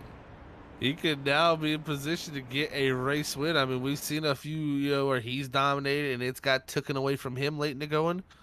This could be his race to take from the rest of the field. We'll have to see here, David. But it looks like Hunter Hayward, he's going to be the first one out. Justin Malarkey, of course, second. I mean, could he get his first race victory here at SRU? Only a couple starts in. I mean, the storyline's populating up. I'm sure a lot of guys will be looking to take the wave here. Also, man, this caution here, third of the night, has shook everything up after we went for a long green flag run. Yeah, and what we're going to talk about now is we're going to re-rack these guys one more time. It's going to be green. Well, this is typically where the intensity level will raise, and drivers are going to really put everything they got out there to try and get those positions, try and get that lead, try and get that win. So hate to say the whole caution breeds caution, but I'll tell you. This is going to be an exciting restart, running towards the end here, as we'll probably come with maybe 100 at lap 120, so 30 laps to go.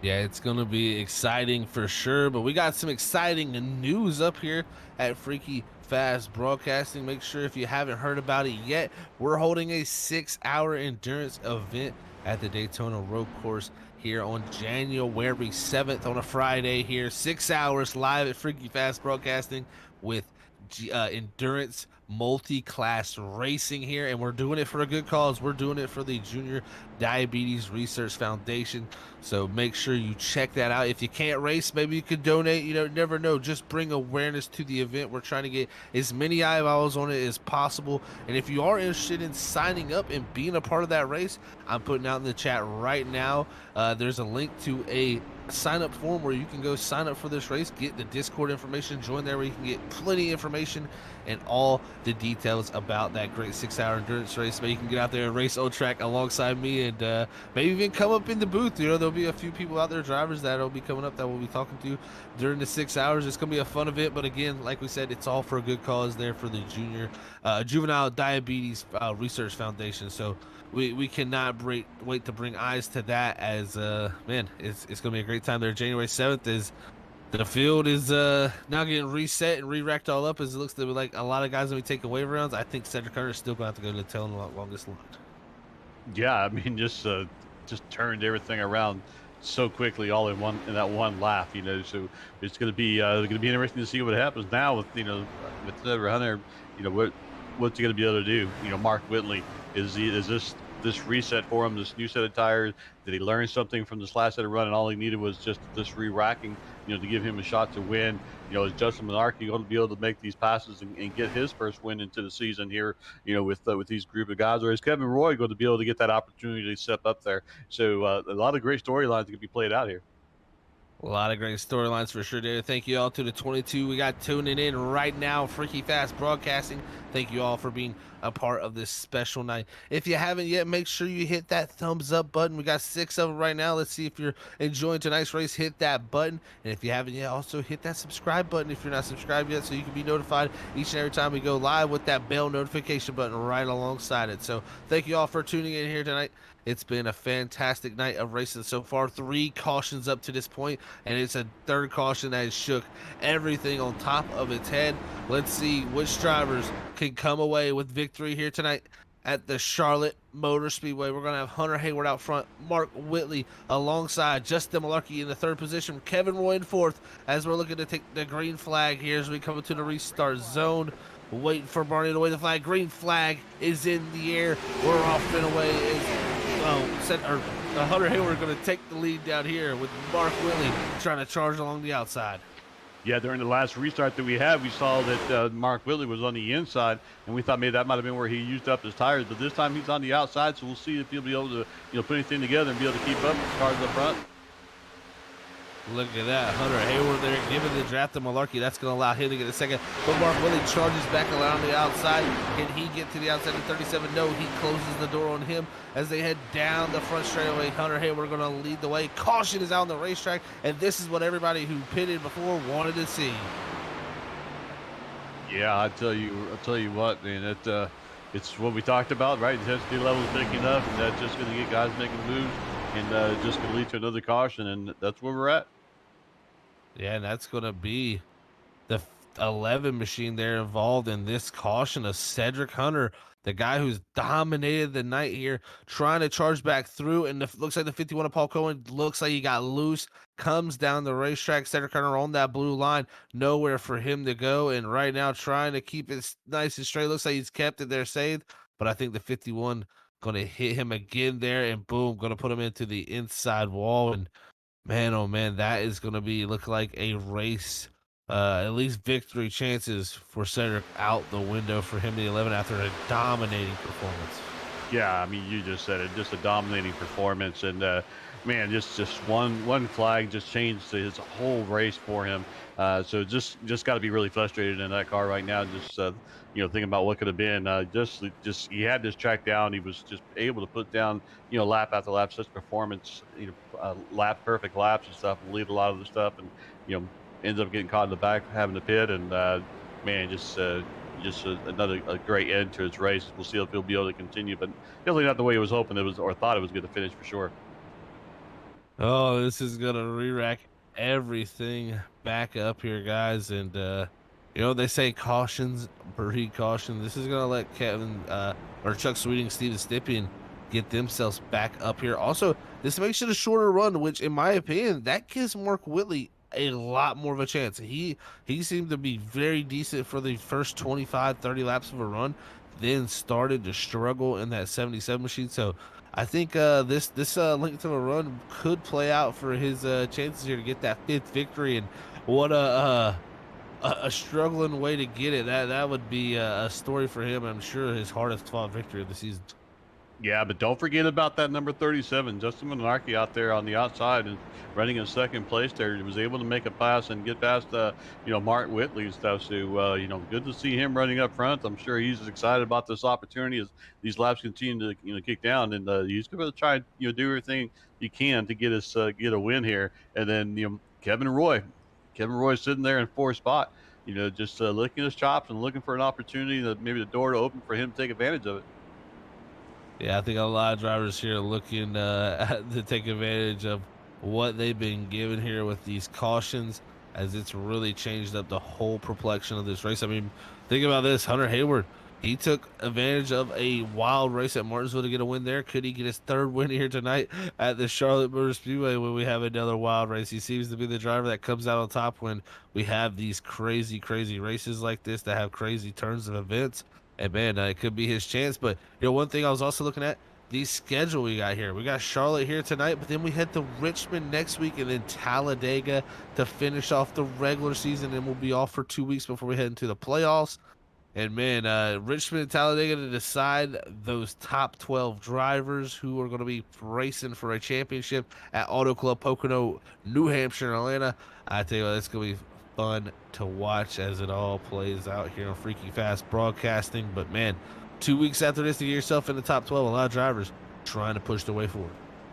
Yeah, I agree with you there. Just that's where I think that if you're looking at some of these drivers that aren't normally up here, such as Justin Monarchy and Kevin Roy, some of them trying to get their points up, trying to get a win, and trying to get themselves into the playoffs with not very many races left to go. And I tell you, this playoff is going to be really interesting to watch over the next once we kick it off in the next month or so. It's going to be really fun to watch these guys go after that championship and see whether or not they can keep it away from Mark Whitley. Yeah, it will be for sure. Mark Whitley on that two-time champion role. He's been dominant, that's for sure. That's been the talk of the town here at Sim Racing Unleashed. But the driver that's leading the points, I think he's like saying, "Well, I should be the talk of the town." That's Steven Stippian. This point up to the season, he's been very, very strong and consistent. He's been the one that closed out last season with the biggest momentum. If he can go into the chase and have that same type of momentum, we could be seeing that 81 produce some very solid results. Yeah, definitely here, and just kind of looking at the the top eight. Just we had that spin there, sitting in the sixth spot. So he's pitted in lap 120. So his tires are pretty fresh. You got 700 with some pretty fresh tires out there. We've got several laps still to go. So this thing isn't over by any means. So it's definitely a little more challenging for some of these guys. We'll see what kind of car Cedric Hunter has after that damage that he sustained. But man, it's still a lot of good close racing to go here as we get ready to take the green flag. Everybody buckled down. It's ready to go. We re-racked them. We stacked them back up, and we're getting ready to go back here. Green flag racing on Freaky Fast Broadcasting again. Thank you all for tuning in here tonight. It's going to be a special one down to the end here as we get ready for the green flag. Pace car risen. You can see the checkups already happening. Everybody trying to find when to go when the green flag waves, and there it is. Green flag is in the air. Hunter Hayward's off and away. Malarkey, a good start from the top. He's able to keep pace with the 48, but it's going to be the 77 of Whitley shoving the 48 forward here as they look to scramble off of turn 2. Yeah, Justin Malarkey just not able to hold that outside there with against Mark Whitley and stuff. So, but he's going to be battling there with Steve Timpian, trying to hang on to that position to see what he's able to do coming up turn 4. I tell you what, don't look behind Steven Stimpy. It's too far, but that's the 11. Yes, that's right. That's Cedric Hunter. Remember, Cat's got 9 lives. He's on his 8th right here. So we're seeing that 11 machine charge back forward up into the top 5. Man, with the damage he's got, if he's able to do anything, it would be a miraculous run for him for sure. Yeah, definitely. And if if he wasn't motivated before, he's really motivated now to get back up to the front and get back this win that he felt was probably his. So that's a mad kitty right there behind that car. That he definitely is. He's got Chuck Sweden also not too far behind the 75 machine. As now Malarkey, he's getting pressure from Stippian, who makes a little bit of a bobble also there in 81. As man, they're battling for that 3rd spot up front, though. Whitley pushing that 48 into 1. They're wrecking behind. Sutherland and Roy wrecking for position, and they're wrecking on the racetrack here at 1. Louis stay green though. Nobody else involved, and Roy hold on to it. He's going to keep it green. What a job out of 12. Wow, I was just really impressed by them being able to, keep that car in control, and really surprised that the caution didn't come out. So I'm sure that our leaders are happy to see that. Just a tough break for the number 12 car. Going to lose a lot of time, to these cars now. Yeah, and it looked like, Kevin Roy there minding his own business, running in that 7th spot. Just, really, really hard hit from Isaiah Sutherland on the bottom lane, who, I don't know if he forgot the 12 was up there, but just came right up into him and spun him out there almost. So unfortunate for Roy, who's on the lead lap, and Sutherland, who's 2 laps down there, getting involved with each other. Yeah. The only fortunate part for Kevin Roy is that he's still lead the lead car there, but just unfortunate for him to get caught up there. But going back to the front, we still got Hunter Hayward and laying down the lap, but Mark Whitley had a little bit faster lap than Hunter Hayward that previous time. I tell you, Malarkey too. He's lurking behind, and one of the keys I've noticed all night long. You don't get too many runs by yourself. It's that 3rd car that generates the run for the 2nd place man. If Malarkey gets to that rear runner, it generates enough speed up to that 48. Like, there it is. He's getting the run now. Can the 48 side drive to pull back? He's not doing enough yet as the 77 tries to clear himself, but the 48 drives it in there to 1 and 2. He looks to hold on to position. He says, not today, Mark Whitley. I'm trying to hold on. As here comes the 37 of Malarkey. He's going to be trying to side draft off of both of them, as now Whitley again dead even with the 48. These two going side by side, 2 past champions here at SRU. Boy, these guys are just putting on a battle up front, side by side, and these guys behind us. We have a caution coming out. These guys just doing a heck of a job up front, racing side by side. Caution out on the racing surface, and that looks like a admin yellow here as Mike Chamberlain has brought it around here on lap number 127. We'll go back to the Freaky Fast replay as they're coming off a turn 2 here. You're going to see a little bit of contact between the 58 and the 70 machine as 70 gets a little high of the racetrack into the wall. The 58 comes up to and boom, into each other.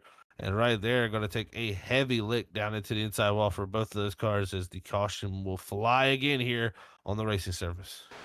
Yeah, I'm sure Dakota Bryant's probably trying to figure out what is it he needs to do to stay clear of some of these incidents that he keeps getting caught up in. But just unfortunate there, just the car got caught off the wall there and gave him a little kiss on the side of Dakota Bryant's car.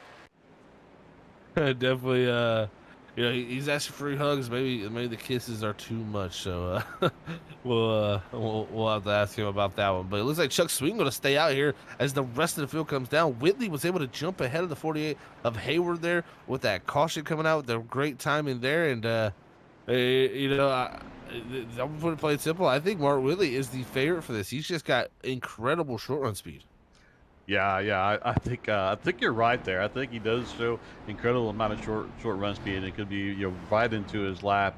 So we'll see what happens here. I know we struggled earlier, but it was after we had a longer run. But this is going to be a much shorter run, so you could be right. He could be playing right into his hands. But we'll still see as we got 7 cars on the lead lap right now. So you got Chuck Sweeney. You got Mark Whitley, Hunter Hayward, Justin Malarkey, Steve Stippian, Cedric Hunter, and Benjamin Butler. All these guys here are going to be, up there ready for that restart, and going to be less than 20 laps to go.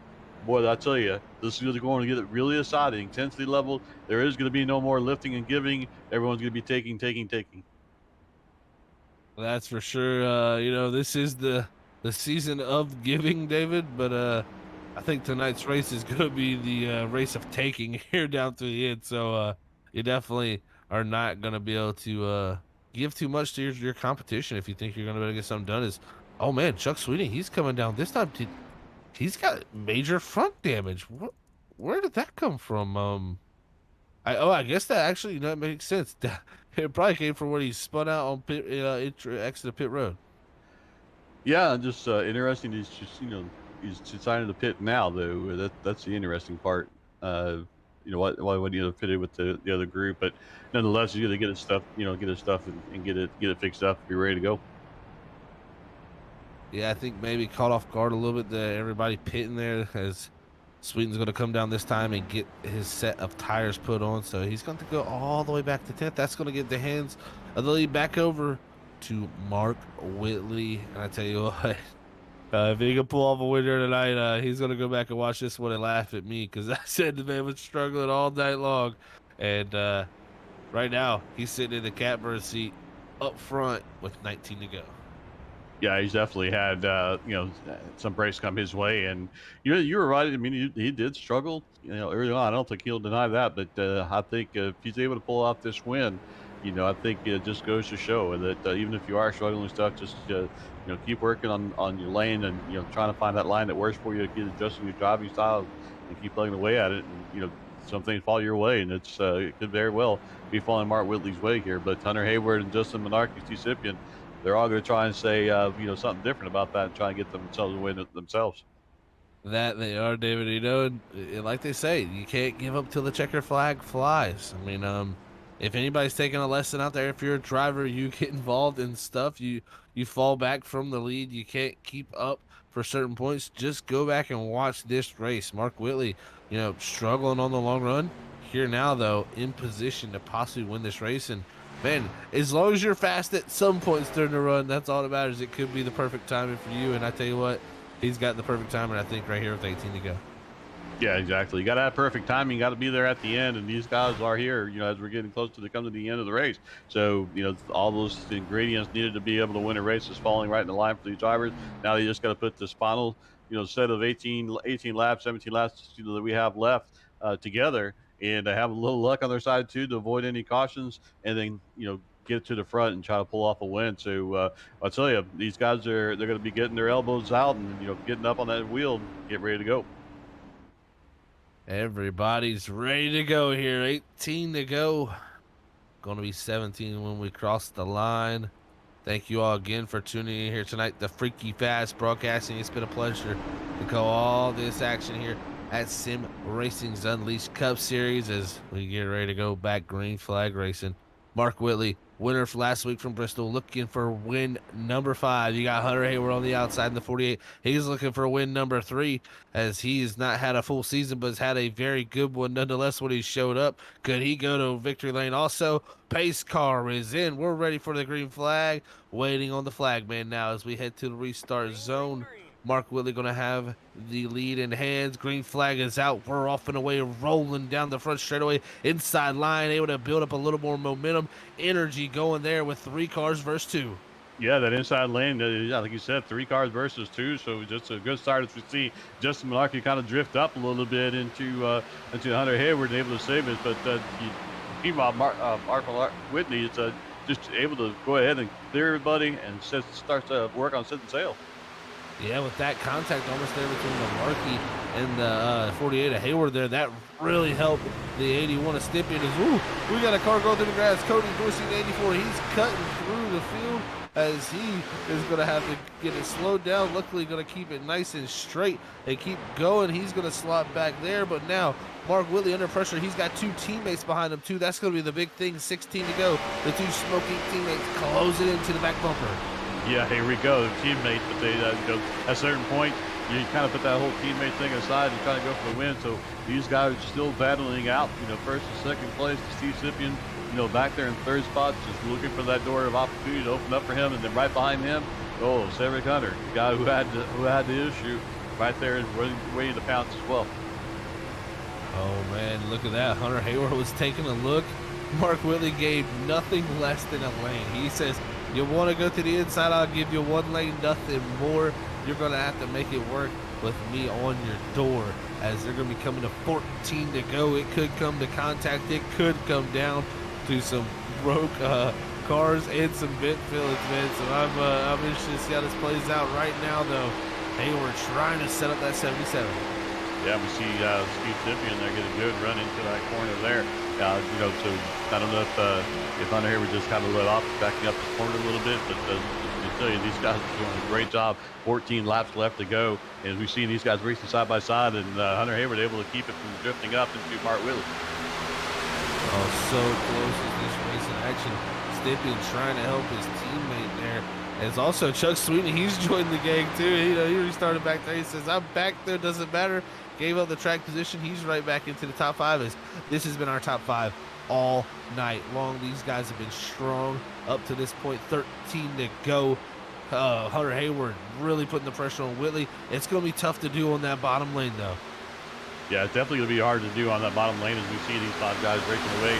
But just a little bit interesting note is kind of watching Monarchy there falling back to second behind the leader. So just don't know if he just overheated his tires or what, but just not able to keep up with the lead back so far. Yeah, Malarkey just slipping back for sure, but it looks like that pack's starting to close back in to allow him to get that gap down. But right now our top three, as we look at them coming off of 4, this is the race that we wanted to see coming down to the end. Everybody stacked up and ready to make a move. Hayward, though, within distance. Does he make a dive here? He's got to make different looks. Look at this. Looks to the outside, trying to get to the quarter panel. That 77 drives in super deep. 77 slides up the racetrack. But here comes the run. Can he get the help of his teammate, though, Steven Stippian? That's going to be the key heading down here in the 3. Maybe shoving that 77 off too fast than he wants to go. Yeah, it makes you wonder how much mirror driving is Mark doing right now, especially coming off those corners, because, all it takes is for him to open that door and Hunter Hayward to able to cut underneath them and get on the inside of them going into the next turn. So I'm sure he's checking his mirror quite a bit as we see Hunter Hayward going towards the outside, and then Steve Sippian kind of follow him. Yes, Hunter Hayward there, just a big mistake there in the one trying to overdrive that 48 machine. Really had to whoa it up. He'll have to get back within the grasp of the leaders as they come off of 4. They have the lap car of Mike Chamberlain there in the 70. He's going to hold it up high as they go by. It's going to be 9 to go here. Mark Whitley, he's got a group of drivers all looking to get around him. Really nobody looking to work with him. Can he hold him off here, as he's been all night in a struggle bus on the long runs? He's using his short run, though, to his advantage. Yeah, we're going to find out here in less than 9 laps. Is Mark Whitley going to be able to get his 5th win? Are we going to see, Hunter, if we're going to see Hunter pick up his 3rd win for the season, or do we see Steve Stippian pick up his 3rd win? So that's kind of what we got going on here. Multiple win, drivers trying to pick up another win here, putting on a heck of a battle. And I tell you, it's going to go all the way to the end. I suspect the pressure to really pick up and get, inside that 5 laps that Mark go to. Yeah, the key is going to be, can he get the pass done on the bottom? Because I don't think Whitley's going to allow him to get to the outside. He's going to be running a line that is very, very defensive. And also another thing I noticed, every time Hayward can get to the back bumper, but that when he gets to the back bumper, it almost shoves Whitley off even farther out ahead here with 7 to go. Whitley doing everything in his power to hold him off. He's got 2 teammates behind him who are trying to work together, but man, I don't know if Hayward's going to have enough. Yeah, who's not struggling anymore? That number is 77. I mean, he's putting down some pretty fast lap times. So whatever issues he had early on in this race, it's taken care of. He's doing a phenomenal job out front. Yeah, definitely enjoying the clean air out front. That short run speed again proven to be on his side here. 6 to go. Hayward closing it down, but when he gets close enough, he shoves him off farther out there. He's going to have to make something happen, make Whitley look, make Whitley move, make Whitley get off his line because, man, right now, Whitley on fire. I tell you, some of these guys just putting down some really, really good lap times. You know, and you look at the lap times of the first three cars: 31:05, 31:05, 31:06, Cedric Hunter 31:03. So these guys, you know, they're all just in that draft putting some really quick lap times. You know, the question is going to be is, you know, they're running out of time to be able to make their move. So, you know, are they going to be able to make their move, or do they feel they don't have a move to be able to make? This is all they got. So, you know, less five laps to go. We're going to have find out if anybody's got anything for the leader. Does anybody have anything? It's going to be a last-ditch effort for sure because 5 to go here. Whitley putting about 2.5 car lengths in between him and Hunter Hayward. Steven Stippian also dropping back here. Maybe they're trying to build a run, get a little bit of air on the nose, let the car build up the speed, and when they get there, make the move. But I'm not sure if that's going to work out. Right now, Cedric Hunter, he's trying everything in his power to get up to the top threes. Oh, swinging into a wall. Malarkey, he looks to make the move with Cedric Hunter. He makes the big block, and now Malarkey to the inside down into 3. That's where we're at this point in the race, right? You don't want to give up any more positions, so you're going to defend. So we talked about it before the drop of this green flag run here was that there was no longer, you know, being able to give and take. It was all going to be take, and you're not going to want to give any positions up at this point. Everybody for sure looking to take here. 3 to go. Mark Whitley trying to take home his 5th victory of the season. 4 up to this point. It's been a very stellar campaign for him through the regular season so far. He's been dominant up to this point. But here, Hunter Hayward, he's looking for his 3rd win also in the 2nd spot. They're coming to 2 to go. I don't know if Hayward has got enough. He is too far back. Yeah, I agree. I just think that there's too much gap there, you know, with 2 laps to go to be able to be made up. I've been wrong before, but unless they get a good run, even if they catch the bumper of Mark Whitley, they have to do what they haven't been able to do the last several laps is to find a way around them. Everybody trying to figure out what's going on here tonight. What is going on is the white flag brought to you by Freaky Fast Broadcasting. It's our Freaky Fast white flag. If you want to have your name or logo up on there, hit us up on our social medias and we can make it happen. But now 1 lap to go here tonight at the Charlotte Motor Speedway. Mark Whitley, what a drive it's been here to put himself back out front. Looking at Hayward into the wall here late to go. Everybody looking for positions down the back straight. Here comes Stippian into the 81. He's trying to go forward on the 48. Everybody trying to move forward. He goes up into his teammate. They bounce off each other. Cedric Hunter looking to take 2nd here as they come off of 4. It's going to be Whitley or winner, but Cedric Hunter going to go back to 2nd. Stippian going to finish 3rd. Wow, what a race, what an ending.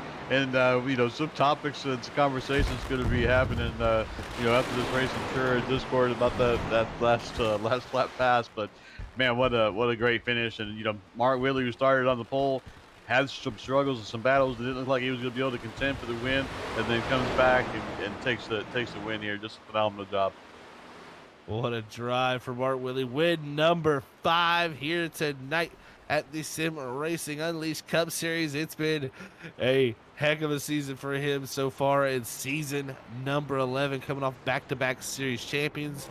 He's trying to be a 3-time champion in a row. What a story that would be. 5 wins to his name, 2 wins for Stippian and Hayward. Those are the next 2 highest. Mark Whitley putting his stamp on the league here at SRU, trying to close that points gap up here at the Prescott Fleet Services 225. Thank you all for joining us here tonight. We're going to go get our top 3 drivers and get our post-race interviews, and you're going to hear from us in a few moments.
All right, we are back here, everybody, at Freaky Fast Broadcast for our post-race interviews after tonight's Prescott Fleet Services 225 here at the Charlotte Motor Speedway, race 10 of season 11 here. We got our points leader, Steven Stippian, came in here tonight with that points lead, able to bring home a top 3 finish after starting the third. Going to bring it home in third. Hey, Steven, it's Zach up in the booth. You got a copy, man. What's going on, Zach? Well, man, I tell you what, a hard-fought race here tonight, man, to get back up to third, Steven. Looks like you had, that top 3 speed all night long, especially with those longer runs we had. You, Chuck Sweeting, and Cedric Hunter really looking to be the strength of the field here tonight with those runs. And, man, that caution definitely kind of threw a curveball to you, didn't it? Oh yeah, wasn't expecting that. What can you do? Whitley's been burned by it a few times. Everybody's been burned by it, but luckily was able to stay on the lead lap, and it didn't affect me too bad. I was looking forward to a long green flag run finish, hopefully, but um, just caught a break there, I guess. Yeah, sometimes it definitely seems it's going to be their time for catching a break, and it seems like the 77 definitely caught his here tonight, man. But I tell you what, able to drive yourself back up in the third after taking that wave around, great points night nonetheless after coming here at the points lead. We got 2 races left in the regular season, Steven. How important is it going to be to you to get this regular season championship, wrapped up, especially before we head off into that chase? I'm looking forward to it, but I'm looking forward to the chase. That's the main goal. Regular season don't mean nothing.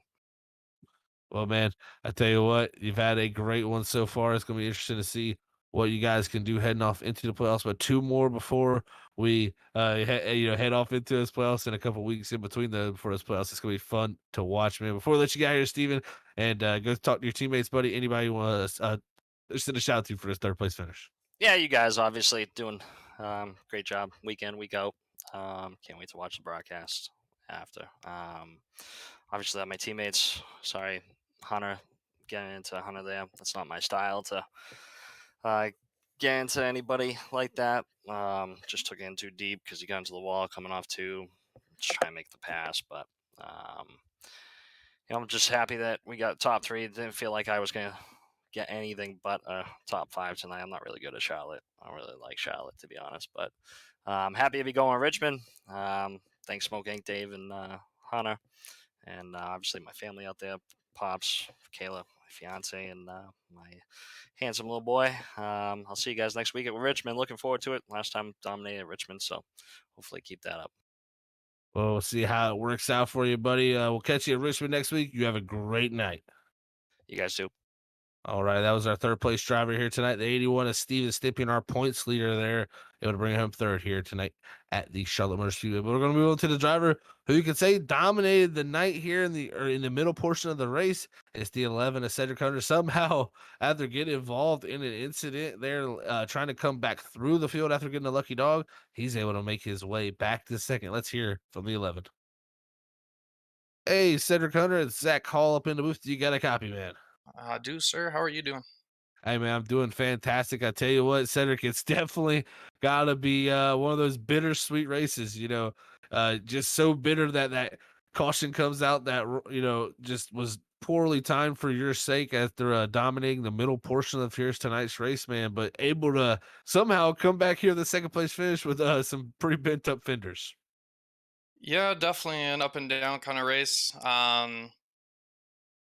If I obviously felt like coming in here, I was going to have just really good long run pace. I typically do at this track. And very uncharacteristic. Wow, I can't even say the word. Not a thank you. Mistake by Chuck. Usually he's really good and clean and doesn't make many of them. And just made probably the worst mistake that could have turned my entire race around, and we had to race from behind as opposed to from ahead for the rest of the race. And I had like a minute and 30-ish seconds of damage after that turn 1 incident with me and a lapper. So unfortunate, managed to get it fixed. Didn't actually affect it too bad on the aero, which I was quite happily surprised. and then having the teammates kind of collect each other in the last corner was kind of just a bonus. So um, definitely feel like I should have won that race. Kind of a bummer that I didn't, but I mean I finished second, so I can't be too upset about it. Yeah, man, definitely a huge comeback for sure after the circumstances that you were dealt with here tonight at Charlotte. Man, kind of take us through, the clean air. It seemed to be the dominant thing to have. I mean, you got out in front of once you got ahead of the 77 of Mark Whitley, it seemed like pretty much it was your race to lose. Guys were able to get close, but never able to make that pass. And it did seem like that clean air definitely started to help you as the run kept on going. Yeah, absolutely. So I mean, we've had dirtier, I guess, in the sim for a while now, but when you come to like tracks like this, where it's just a single groove track, it makes it just a real pain, I guess, for anybody behind the leader. Um, I am really happy though that I did have Chuck behind me for most of that race because Chuck kind of has a very similar driving style as I do, where it's you back up the entries and you try and get good center and then a really good exit. And so throughout the entire run, especially behind Whitley, I was able to just kind of back it up, and he was doing the same thing, which just allowed us to save a lot more right front. So when I did get out to clean air, I honestly thought I was going to just walk away from him, and the uh, the dirty air is really bad, but the draft is just overpowered. So he was able to kind of just stay there the entire run, and then when pit stops and stuff like that rotated through, and I was able to just get clean track ahead and behind. It was just set sail, and he did a good job of maintaining, and I think he gained like a whole second throughout that run back on me. But uh, I had a lot of ups and downs, I guess, with lap cars, and from the looks of it, he did too. So uh, a bumpy race, nonetheless, but it was a lot of fun. Yeah, man, definitely a bumpy race for sure for yourself. But I think nonetheless, like you said, back to second in the number 11 machine. Before we let you get out of here and go celebrate this thing, man, anybody you want to send a shout to? Yeah, absolutely. I want to give you guys a huge shout out. I appreciate all the work that you guys put in. I know there's a lot of it, a lot more than people would think that there is. So you guys always do a fantastic job, man. So good job to you guys. Shout out to you guys. Shout out also to the league, as well as the admins and stuff like that just put this thing together. All the fans out there tuning in. Thank you guys for tuning in. We appreciate you. As well, I want to give a huge shout out to Stympian. If he didn't wreck his teammate in the last corner, I would have finished second. So thank you so much to him. Awesome stuff, man. There, congrats on the second place finish here tonight, Cedric. We'll catch you next time, buddy. You have a great night. Thanks, man. Take care.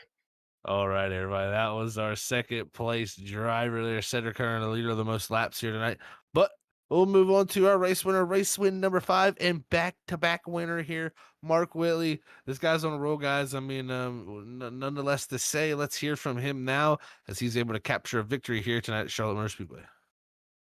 Hey, Mark, it's Zach up in the booth. You got a copy, buddy. Got you loud and clear. Well, man, I tell you what, tell of two tapes for you tonight. My friend, definitely looking very, very strong on the beginning of the runs here at the start tonight, but it seems like it trailed off there in that mid portion of the race. But man, timely caution, you stay out luckily, and you played all right to stay out front, man. Take us through this nail biting victory, because I'm sure this is one probably in the middle of the race you probably didn't think you would have a chance at. Yeah, for real. This is probably the first race all season I didn't practice a long run before the race, and let's just say that my lessons learned, and I'm going to do that. Make sure to do at least 2 from now on every practice, because that first run I thought I was taking it easy when I was out there in the lead, and then on one of those restarts, Cedric got back by me, and then all of a sudden it felt like the right front of it just fell off, and it just kept getting worse and worse and worse, and think we wound up losing 8-9 seconds to him before the first green flag pit stops, and I was just like, I don't know what to do differently, because I just, it was so confusing. Like, I felt like I was taking it easy, but the right front was just gone. I know, listening to some of the guys after those pit stops, my tires were just terrible. I think the right front was 39 and Cedric's was like 60 something. So I was like, well, I need to figure out something. So we had that long green flag run, and I started that second run. I'm like, all right, just going to back the corners up and use a little bit of trail brake and just kind of see what it'll do. And it wasn't as fast on the short run, but by the end of the run, that second run, I was half a second faster than I was the end of the first run. So I knew I figured out a little bit something, so I just needed a caution to get caught back up. And luckily, My plan worked out. I was going to try to stay out a little bit longer than those other guys just to see maybe if it went green, if I could run them down like after I got fresher tires, but didn't really need it. Caution came out. It worked out great. And then just kind of got to the lead, battling with Hunter there. That was pretty intense. And we had about an 8-lap green flag run, and we still had a set of tires in the pits. And as big of a deal as tires were, with still about 17 to go, I was like, you know what, just come in and take tires. And I think pretty much everybody did. And it was just about holding him off. And he's always a tough. Ever since I've joined SRU, he's one of the toughest guys to race. And we always try to race each other tough but clean. And I know he got to my inside a couple times, and I left him around lane. I didn't leave him very much else, but he kept it down there. We kept it clean, and eventually I think he just wore his tires off in the dirty air trying to get by me, and I was able to kind of pull away a little bit. Then that last lap, I think he might have gotten the wall or something, and I was just trying to make sure I didn't mess up 3 and 4 and brought it home because, like you said, halfway through this race, I was sitting there ready to just go in there and watch some TV and be done with it. But I'm glad we stuck it out here because victory lane's a lot better than just sitting on the couch from a 6th place. Yeah, it definitely is, buddy, for sure. Definitely a tale of 2 races for you, man. But hey, nonetheless, you're able to come up with that 5th victory of the season, man. That is definitely a total that's stacking up for yourself. We got 2 races left here in the regular season, man, before we head off to those playoffs and get that all started with those 4 weeks. But you're closing the gap down slowly here on Steven Stippian, who had that after he had those 2 bad races in a row, man. Do you feel like you can close it down these last 2 and possibly have a chance at that regular season title? It's going to be tough. Just the way the point system works in here, there's no bonus points other than for getting a clean race. So it's kind of hard to make up a gap. For me to catch him, he's going to have a bad race or get involved in something and finish, back half of the top 10 or worse, because there's just not enough time left to get that regular season championship without some kind of thing happening with either one of us. So I'm going to try my best, give it all, try to go win both these next 2 races, and just put myself in the best position. But regardless, we're going to be in the playoffs, so we need to focus and get ready for those. Definitely so, man. Playoffs definitely looming around the corner, man. It's going to be fun to watch. You guys have done battle all season long. It's been a great one up to this point, man, and congrats on the 5th win of the season. But before we let you get out here and go celebrate this thing, man, anybody you want to send a shout to as always? Oh yeah, big shout out Harpoon Designs, Brantley Roden. This wonderful, beautiful paint scheme. He changed it up a little bit with that chrome. Instead of going full chrome, he added some red on it, and that thing looks mean, looks fast, and put it up front and got it in victory lane. Didn't have a good luck last night getting in the wall, but was able to do this paint job some justice and get it in victory lane. If anybody wants a paint job, look up his website, harpoondesigns.com. He's also got a bunch on Trading Paint if you want to check out what he's already done, and just an all-around great painter. And I got to thank my family. I always tuning in. They're I already got a text from all of my 3 people in my family, and they're all like, "Yeah, that was a good job, sticking it out." But and then one more to y'all. It's always fun to go back and watch these broadcasts, no matter win, lose, draw, finish dead last. I mean, it's always fun to go back and watch y'all. Y'all second to none on broadcasts from what I've seen. So big shout out to y'all and everybody in the league for putting on a great race for that long green flag run. Well, Mark, I tell you what, buddy, congrats. Like I said, to get on the 5th win. And we will catch you again back here next week at Richmond to see if you can go back there and get your 6th victory, buddy. All right, sounds good, Zach. See y'all there.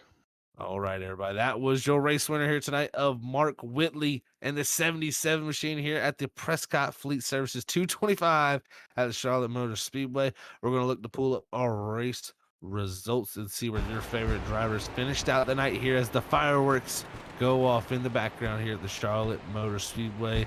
What a night it's been here at the Sim Racing Unleashed Cup Series as we continue on throughout the season. Race number 10 up to this point. We're going to get race number 11 next week at Richmond as it's been a fantastic season up to this point. Again, is the battle between Whitley, Stimpy, and Hayward, all these drivers continues to break on. Here it is, though, your race results tonight. Mark Whitley able to bring home that victory, 5th of the season to go along with it. Second's going to go to Cedric Hunter after dominating the mid portion of this race. Going to get caught out on a bad timed yellow. Steven Stimpy on our points are going to bounce back to 3rd after getting crapped a lap down. 4th's going to go to Justin Malarkey, the newcomer here at the league. 5th going to go to Hunter Hayward. 6th going to be Chuck Sweeting. 7th going to go to Kevin Roy. 8th is Dave Bush. 9th going to go to Mark Koschik. 10th place, as always, Jason Adams making his way through the field here for our Freaky Fast top 10. As you look through the rest of the field, some drivers definitely having some tough nights here at the Charlotte Motor Speedway and being many laps down here. As this place took victim to a few for sure. As David, we get ready to head to Richmond next week. But man, any final thoughts on the Charlotte Motor Speedway here tonight?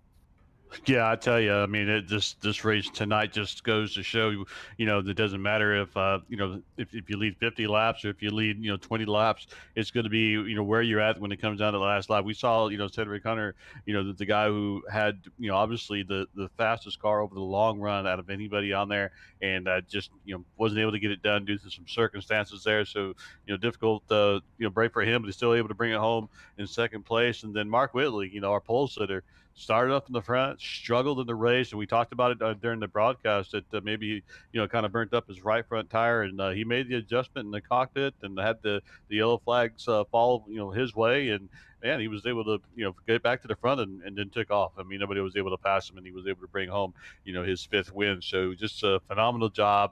Good to see guys like Justin Monarchy up front, and Kevin Roy finishing 7th. Just a lot of really good runs. But yeah, next week going to Richmond, 250 laps there, so that's going to be exciting to watch these guys take the next gen car to that track and watch them put that to work and see who's going to be able to come up top. So looking forward to it.